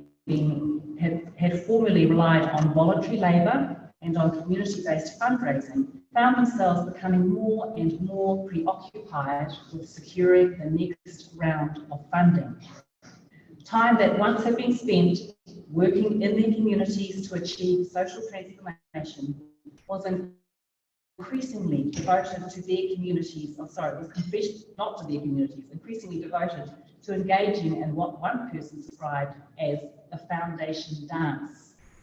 The foundation dance consists of writing letters of interest, proposals and reports, of massaging or changing one's goals to ensure consistency with funder guidelines, of adopting business practices to meet with funder approval, or internalising a corporate culture in order to fit with funder expectations. So there was a real concern about this, the distractions of the foundation dance and what happens to the reasons for which you were established in the first place while you were chasing after that next round of funding.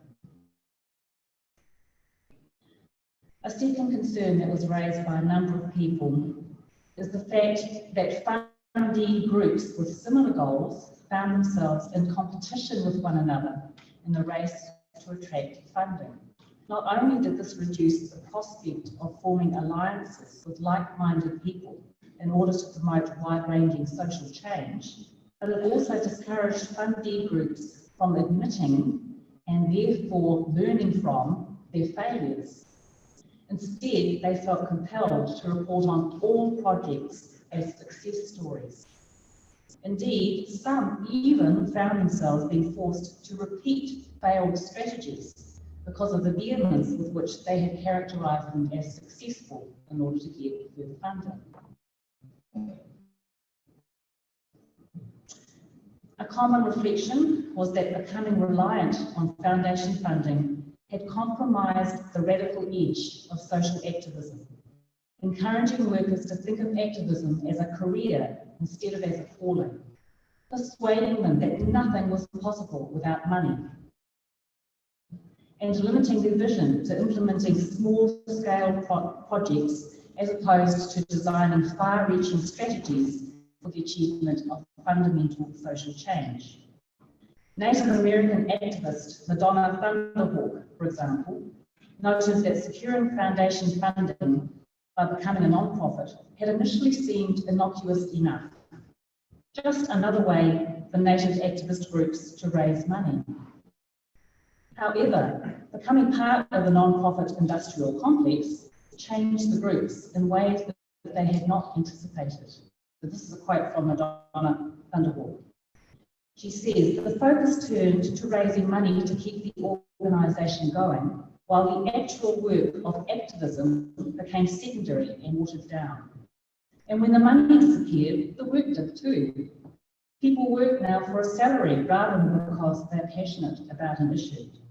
People start seeing organising as a career rather than involvement in a social movement that requires sacrifice.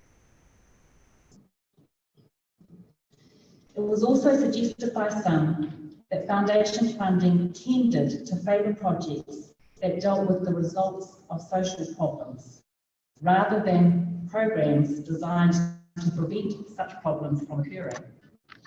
Paul Cavell, for example, lamented the way that men's groups established in the late 1970s to combat male violence had come to focus exclusively on dealing with individual perpetrators and survivors of violence, at the expense of trying to end violence through community prevention and education.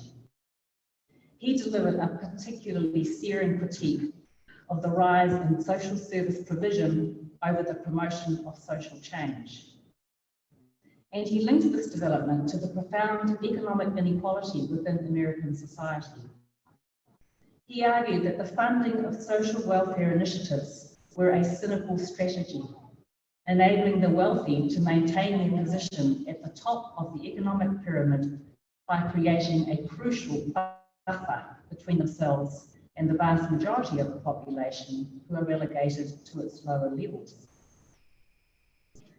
The spectre of philanthropic foundations actively working against radical social change, thereby protecting the privilege of the wealthy by entrenching inequality. This was a subject that was discussed repeatedly through this book. So too was the danger for fundee groups of becoming complicit in such entrenchment, despite their best intentions. And I have here a quote from the Thabo King and Oceania, and I just put this quote in because it typifies some of the sentiments that these people spoke about. I'll read it out as well. They say this: philanthropy is not progressive and never has been. Philanthropy never intends to fund revolutionary struggle that demands the just seizure of wealth, resources, and power that has been gained by exploiting the bodies, lives, and lands of people of colour worldwide. The time has come for social justice organisations to choose alternative means to fund their initiatives, so that their agenda will be executed with integrity and so that they no longer risk colluding in the oppression of those they claim to represent. Now, far be it for me, particularly at an event such as this one, to suggest that philanthropic foundations are motivated entirely by self-interest, or that it is actually impossible for funding groups to engage with these funders without selling out on the noble ideals which they claim to be pursuing. And indeed, a number of contributors to this book, The Revolution Will Not Be Funded, acknowledged that things were not black and white.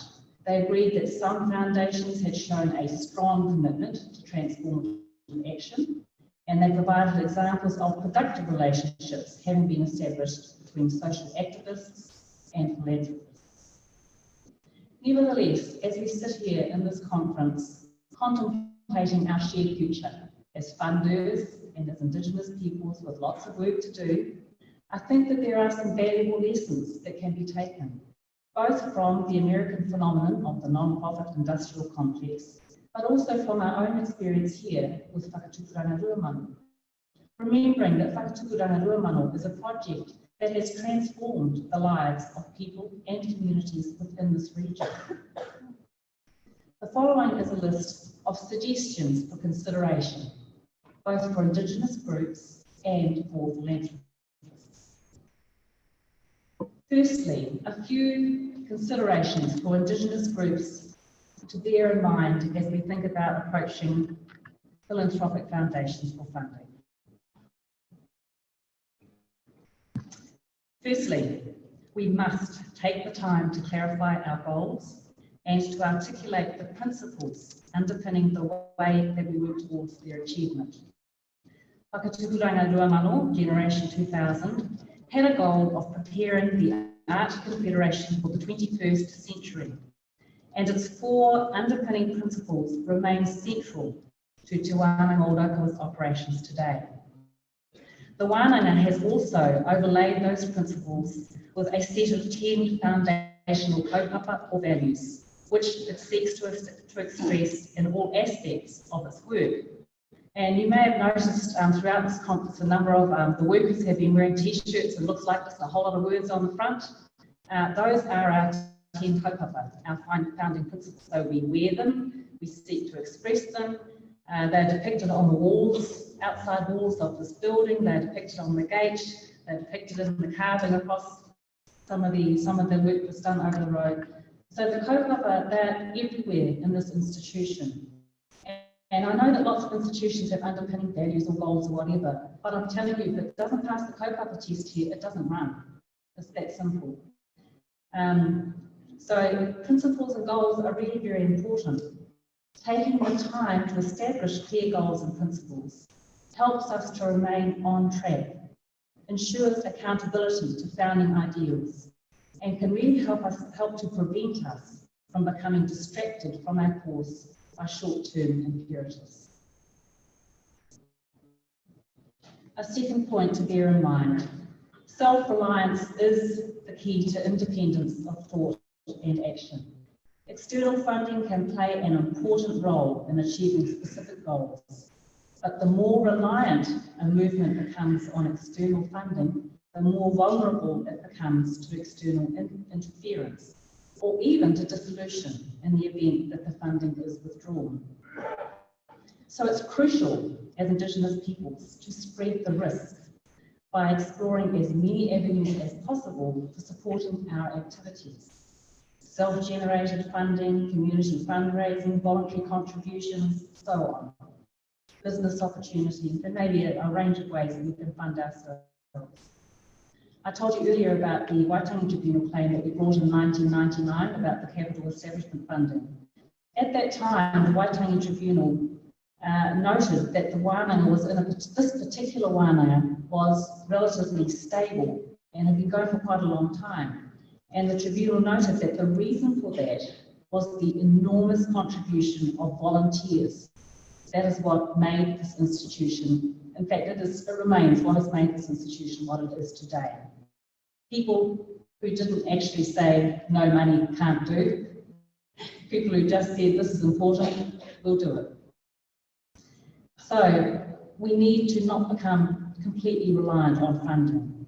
And if we do decide to engage in the foundation dance, let us be clear about the purpose for doing so. Let the dance be for that purpose only. Let's not allow the dance come to define our very existence.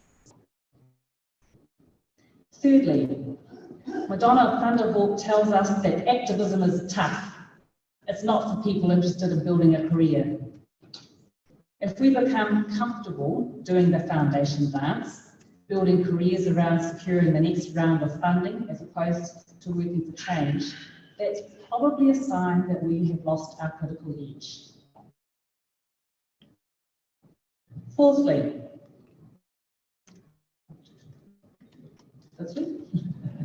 I'm losing track of my numbers here, excuse me.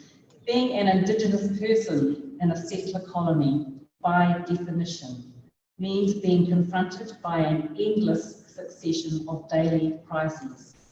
Housing, education, health, employment, land, language, all the issues that have been talked about over the past 2 days. While we will inevitably feel compelled to respond to the situations that demand our attention from day to day, we cannot afford to remain permanently in reactive mode.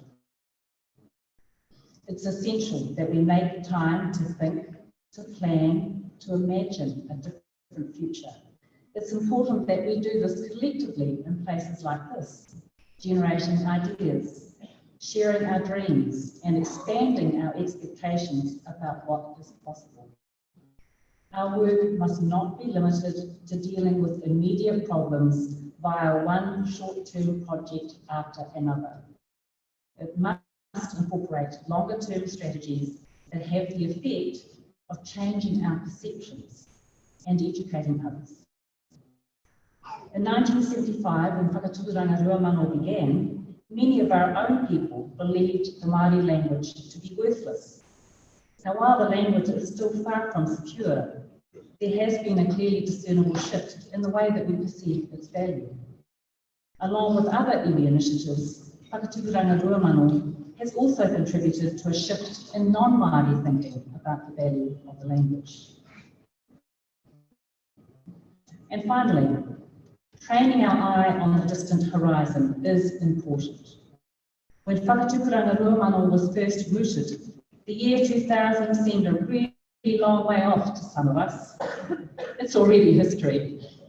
The architect of Whakatūranga Ruamano, who was with us last night for dinner, is now counselling us to fix our gaze on the year 3000 if we are serious about our survival as a people. And he's not alone in making this suggestion. Mehana's father, Mason Dury, has urged us not to become the generation who, in 1,000 years' time, will be remembered as having been overwhelmed by the matters of the moment. He has encouraged us to begin planning for tomorrow, not year by year, not decade by decade, but century by century, and with the year 3000 in mind. And now a few things for philanthropic groups who are interested in exploring relationships with Indigenous peoples, a few ideas for you to think about. Firstly, our experiences with the Crown have shown us that the line between being supported and being stifled can be a very fine one. While it's only fair to expect Indigenous recipients of funding to be transparent about what they do with the financial support that you provide, try to find a balance between the need for accountability and allowing them to get on with their work. Try to resist any urge you may feel to substitute your own goals for theirs, and be mindful of the need to avoid stifling their creativity by being too prescriptive. Secondly, rather than simply making project-specific grants with short-term outputs, contemplate funding long-term programs that contribute to public debate, generating ideas and promoting social transformation. Now, social transformation is not something that happens overnight. You have to take a long view in order to achieve it.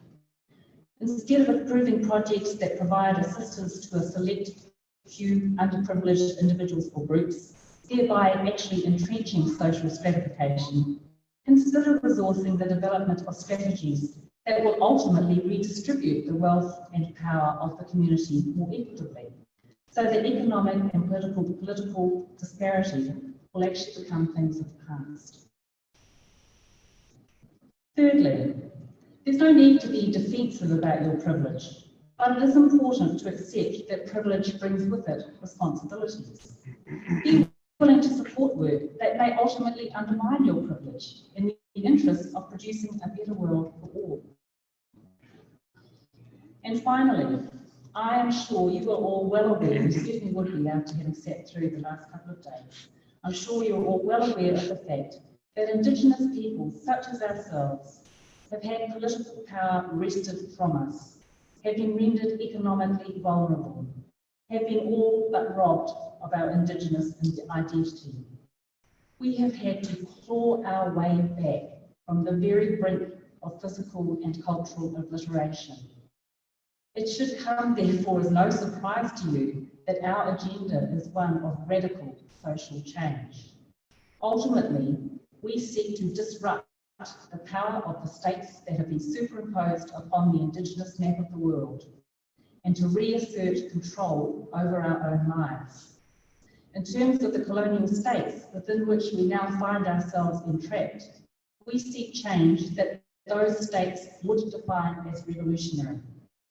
And so, as you contemplate forming ongoing and meaningful relationships as philanthropic funders of Indigenous projects, I encourage you in the strongest possible terms to fund the revolution.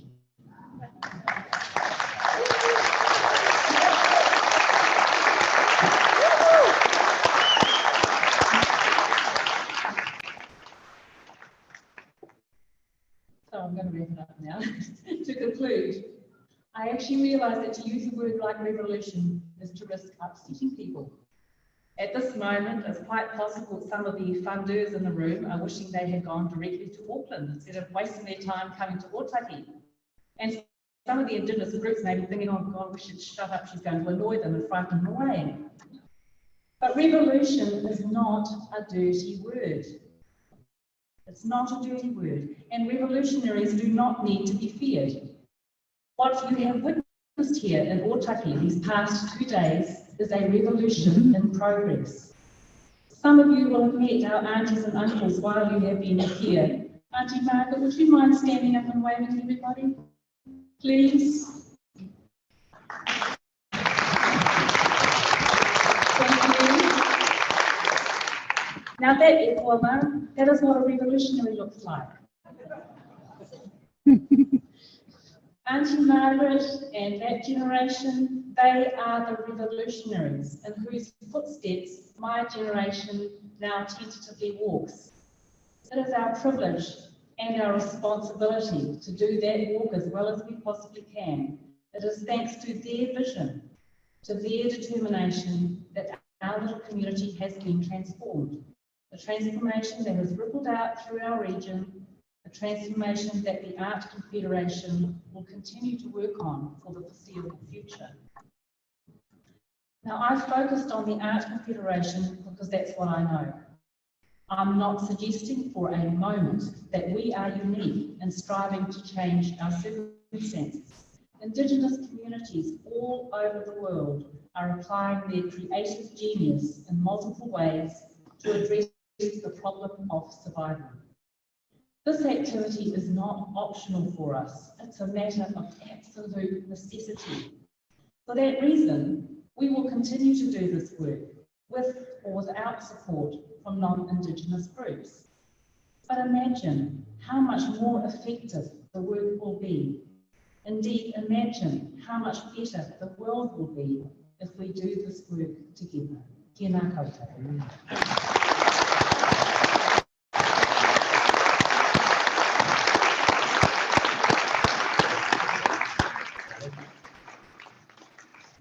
Tēnā koe, ki ana Ngāti Awa, ko takoto te manuka. So the Ngāti Awa people of the Whakatane region have a great saying, a great expression, which says, ko takoto te manuka, the challenge has been laid before us. And so in your closing thoughts, I think you really support that idea that now it's time for us to take up that manuka, to take up the challenge that you've laid down. And that goes with everybody who's here today. So a thought-provoking kōrero, and I know that for a lot of us here today, probably reiterates some things that we think we know anyway, but put so much more eloquently. So I'd like to just take an opportunity only to acknowledge the work that we do behind the scenes, which is thinking about the best way forward for our people, and then finding this articulate way to express that. So once again, me te iwi, kumai te pakipaki mo ani mikaere.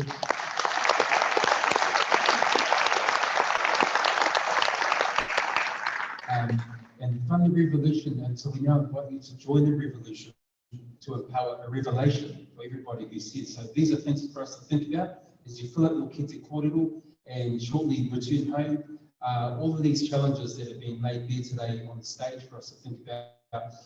How do we respond to those words, those messages, those things, and what might we do in our own corners of the world to embrace indigeneity, but also to work together and to find this common ground. I'm going to open up the floor, and I think it's important just to allow some time for one or two questions for our new.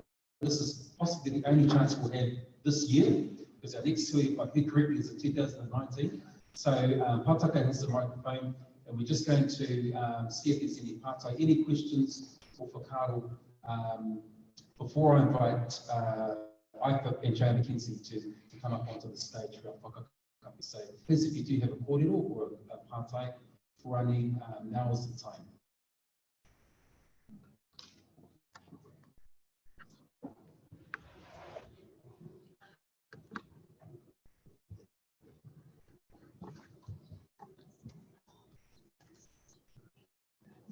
Tēnā koe ani. Kia ora mō tō kōrero. Tēnā koe auntie, revolutionary. Ka kō tēnā koe kia kōrero. Annie, I just want to thank you for that. That was such a sobering, thought-provoking presentation that was totally relevant to Wānanga Raukawa. As you may know, I was a student of Wānanga Raukawa. I gained a health degree here back in the 90s. And you're right, it started off very small and it's grown into a great, magnificent complex. Putting that to one side, that's the physical side of it. The spiritual side of it lives on, and it will live on for generations. And I congratulate the visionaries, your father, Mehana, and Uncle Paparangi, who we saw last night, for their vision, looking forward that far and knowing that they want their great grandchildren to be secure in what we have today. So thank you for that insightful presentation, not just from a Indigenous point of view, but from funders' point of view too, I would suspect. The funders that were speaking just before your presentation, Annie, I was so impressed with their courage, one might say. the courage to step into uncharted waters and to walk beside people. So with your presentation and their presentation, I think that you two need to dance.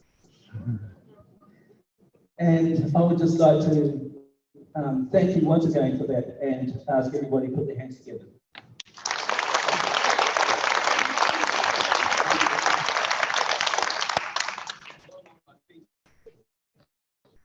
Oh, while I'm on my feet, I just want to thank you, Meihana. I might not get another chance, I'm going to take it off shortly, but I just want to thank you for the work that you've done as the EMC. You've done a fantastic job, and it's, you know, with anything that we do in Māori, as long as you get the foundation right, you get the kaupapa right, and then you start from that and build on it, it won't go wrong. And you have done a fantastic job in setting the kaupapa, along with our first speaker, Mariana Selby. I was so impressed when she said that she was going to pick her children's partners. That was the highlight of that particular talk. And I think this is the way that we possibly need to go to ensure our future. but Meihana, I just want to thank you once again, and Tuana Raukawa, all of the staff. Rachel, you've done a fantastic job.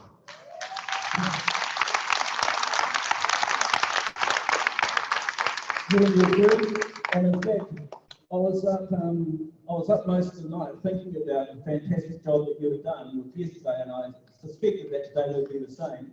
So I actually stayed up most of the night and wrote a speech. Now, the speech that I wrote, I wasn't satisfied with, so I put it to one side, and I wrote another one. And morning came, and I actually had two speeches, and I didn't know which one to present. So I decided to present them both. I'll start with the long speech first. Thank you very much. And now the short speech, thank you.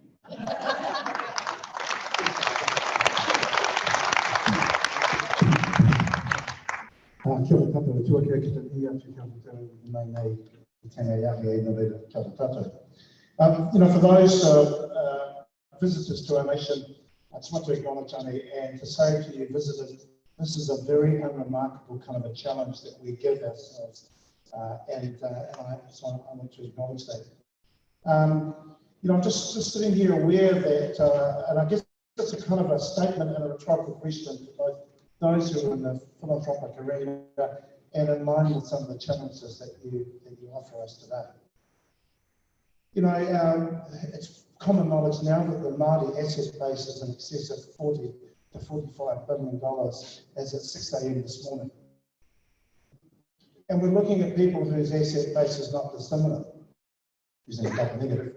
So, you know, I'm just, is there a space for, you know, this extension of manaakitanga that we proudly present all the time for a pan-Māori place of philanthropy outside of the obvious iwi-centric support that goes on?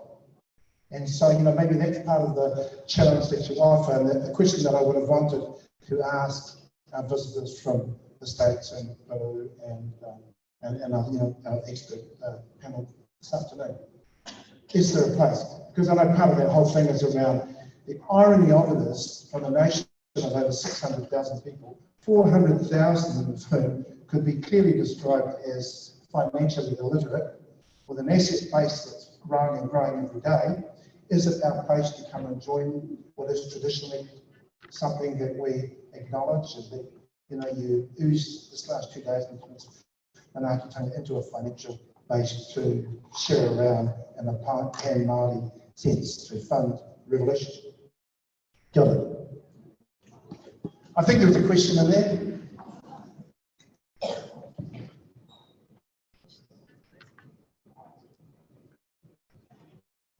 I think the answer to your question is yes.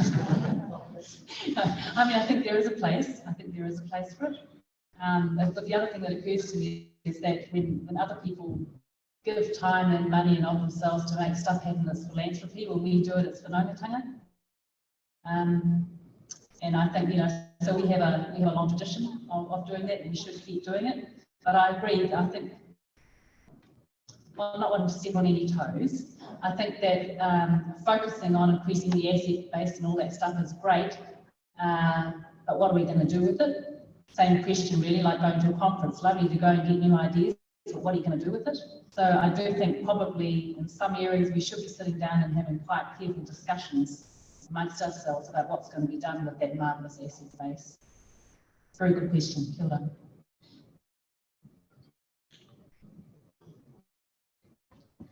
Hi, everyone. Sorry, my name is Trishana, and I was part of the Insight Collective when we put that anthology together. So I'm just so humbled that you are using it. And this entire conference has been an incredibly profound and beautiful experience that I'll be taking back to a group of funders in the United States that are all asking this question of, in this time of great global crisis, how we can be the best learners possible. So I think my question for you is for funders coming from the United States, what would you like to see from us, and how can we be better learners?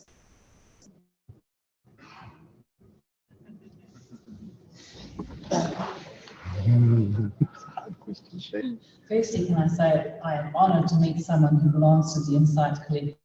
I'm a huge fan. And by the way, if you haven't read this book, you really should. I couldn't put it down. It was actually just very compelling reading. So kia ora, it's lovely to have you here. What would we like from American funders? Is that what you're saying? Oh, goodness. Well, I think I'd like them to think probably about all those considerations that I put forward for funders who are close to home. You know, learn the difference between helping and hindering, and understand that money and power don't have to go together. And in fact, if money and power aren't, you know, so closely linked, you might actually be the better for it.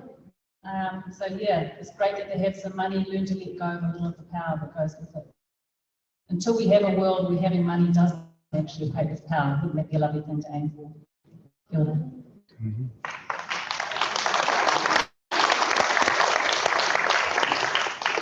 Kia ora. Thank you for those questions. This brings us to a nice point to conclude. So I'm going to actually ask the J.R. McKenzie Trust and I think the members of both of those organisations, perhaps Manaya, if you can bring everybody up, as well as our people, our Puritanga Māori, Tumuaki, Hawakuranga, Halang Koto. Could you come up to the stage and we're going to finish up now with our final conclusions. So if we could just have some representatives of those groups, please. J.R. McKenzie Trust, IFIT and Te Wānanga Raukawa. So koutou kei kone, Rachel, koutou ma, hara mai ki ringa nei.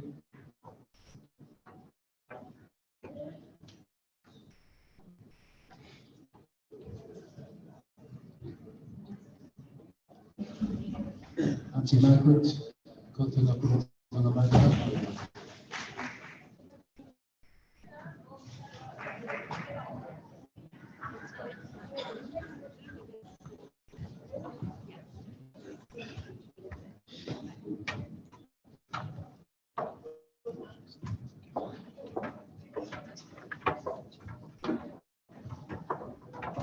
While they're coming up, it's really important just to acknowledge these organisations, in particular, J.R. McKenzie Trust, and I think they've been the driving force behind this who we're coming to Waitangi Raukawa. So I want you to just give another round of applause to all these people behind you.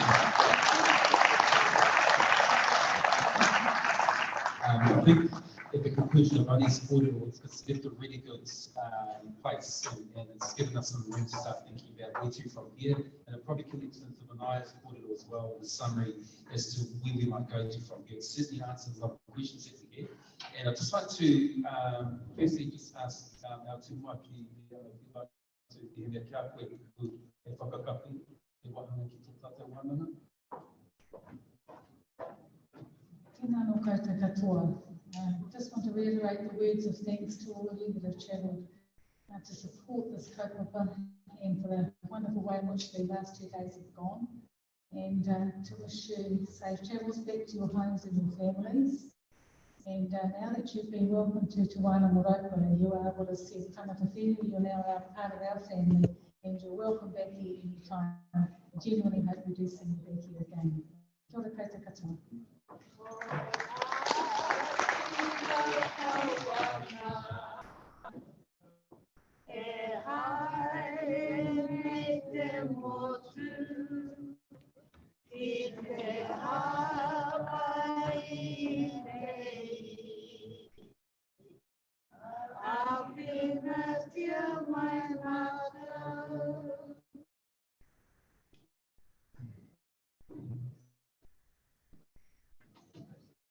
Tēnā koe Miriama i rāko puau. I mua i te whakakapi ki te karakia, kei te koa te kai wahanga kia loras, tēnei wā, kia.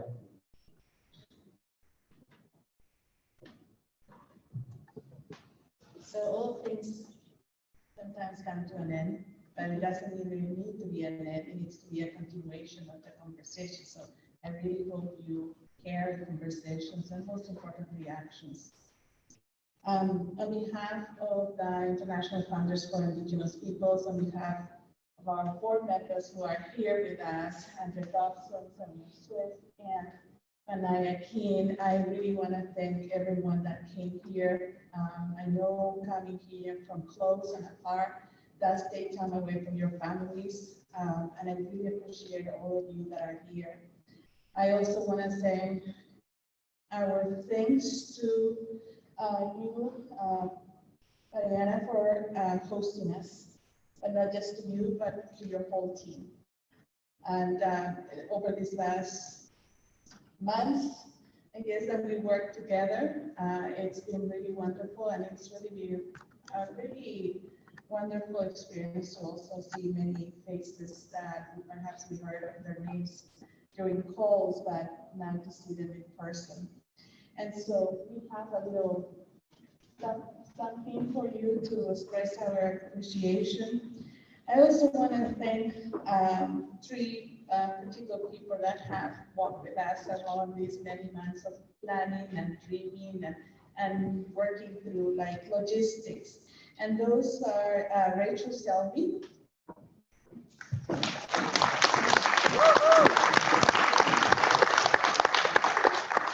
who has also been a wonderful host, and who we, well, in this very short time that we have been here, really welcome us into the Otaku community, but also into her family. We have met many family members of Rachel, and she's really wonderful.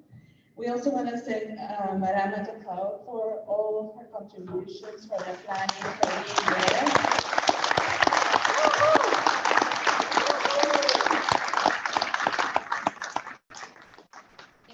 And if she is in the room, Karen Key, who has been working with us behind the scenes a lot of the time of making sure everything works smoothly. I don't know if she's here in the room.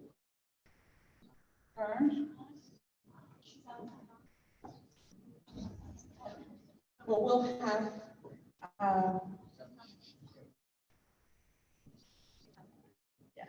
she's probably busy trying to figure out some final details, and that's who she's been. If we can have you here with us, we want to stress our appreciation for all the work.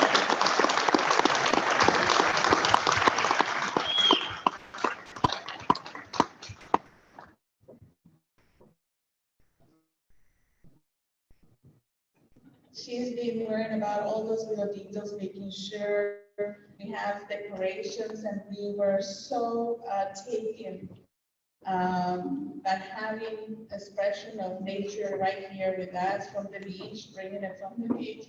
And so we appreciate every single detail and all her energy that went into planning and helping us deliver the conference.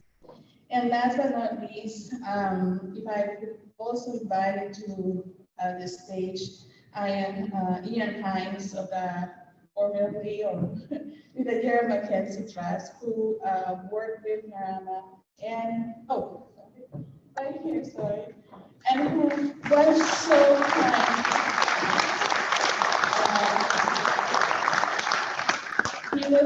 first face I saw when I came out of the airport, and we had shared a wonderful conversation coming all the way here, and I appreciate it. Thank you very much, but thank you more importantly for being behind this and supporting us throughout this month. And again, thank you for being here. It's been a wonderful pleasure. I only wish I would have more time to really get to know your country. It's well, I go off to Philanthropy New Zealand, and I'll be able to see a little bit there, but again, participating and carrying and encouraging people to engage in conversations that we have had here. So thank you.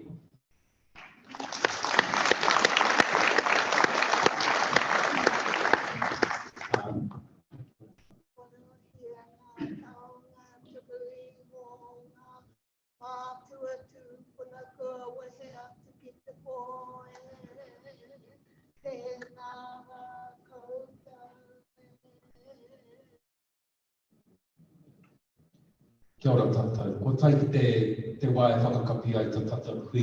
Nō reira, ki ana te kōrero, tērā te wā ka kite anō tātou, ia tātou. Nō reira, kia koutou katoa, ngā mea kaumātua, ngā mea pakeke, o tira koutou I haere tawhiti mai, I tā wāhi rāno, I Aotearoa rāno, tēnei tini hiake kia koutou katoa kua tai mai. Hoki atu, hoki pai atu ki te wā kainga, kia tai pai atu ki o koutou wāhi noho noho, I roto anō hoki ngā manaakitanga o te wā. So just to translate that very, very briefly, wish you safe travels. We acknowledge all of you that have travelled from afar and from nearby to our hui, to Wānanga o Raukawa. I'm just getting a quick signal at the back to say there's still some unclaimed keys, so don't forget that. But most importantly, we will see you all again when we don't know when and why and or how.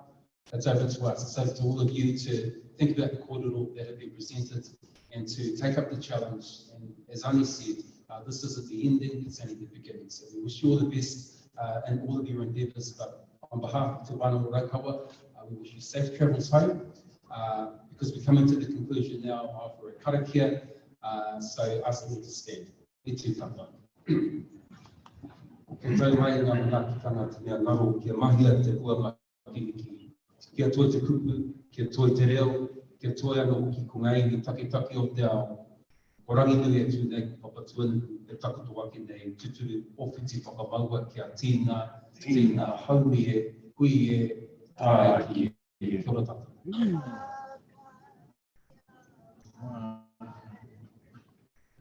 Tori me ka kia tia o mai aro toi te e o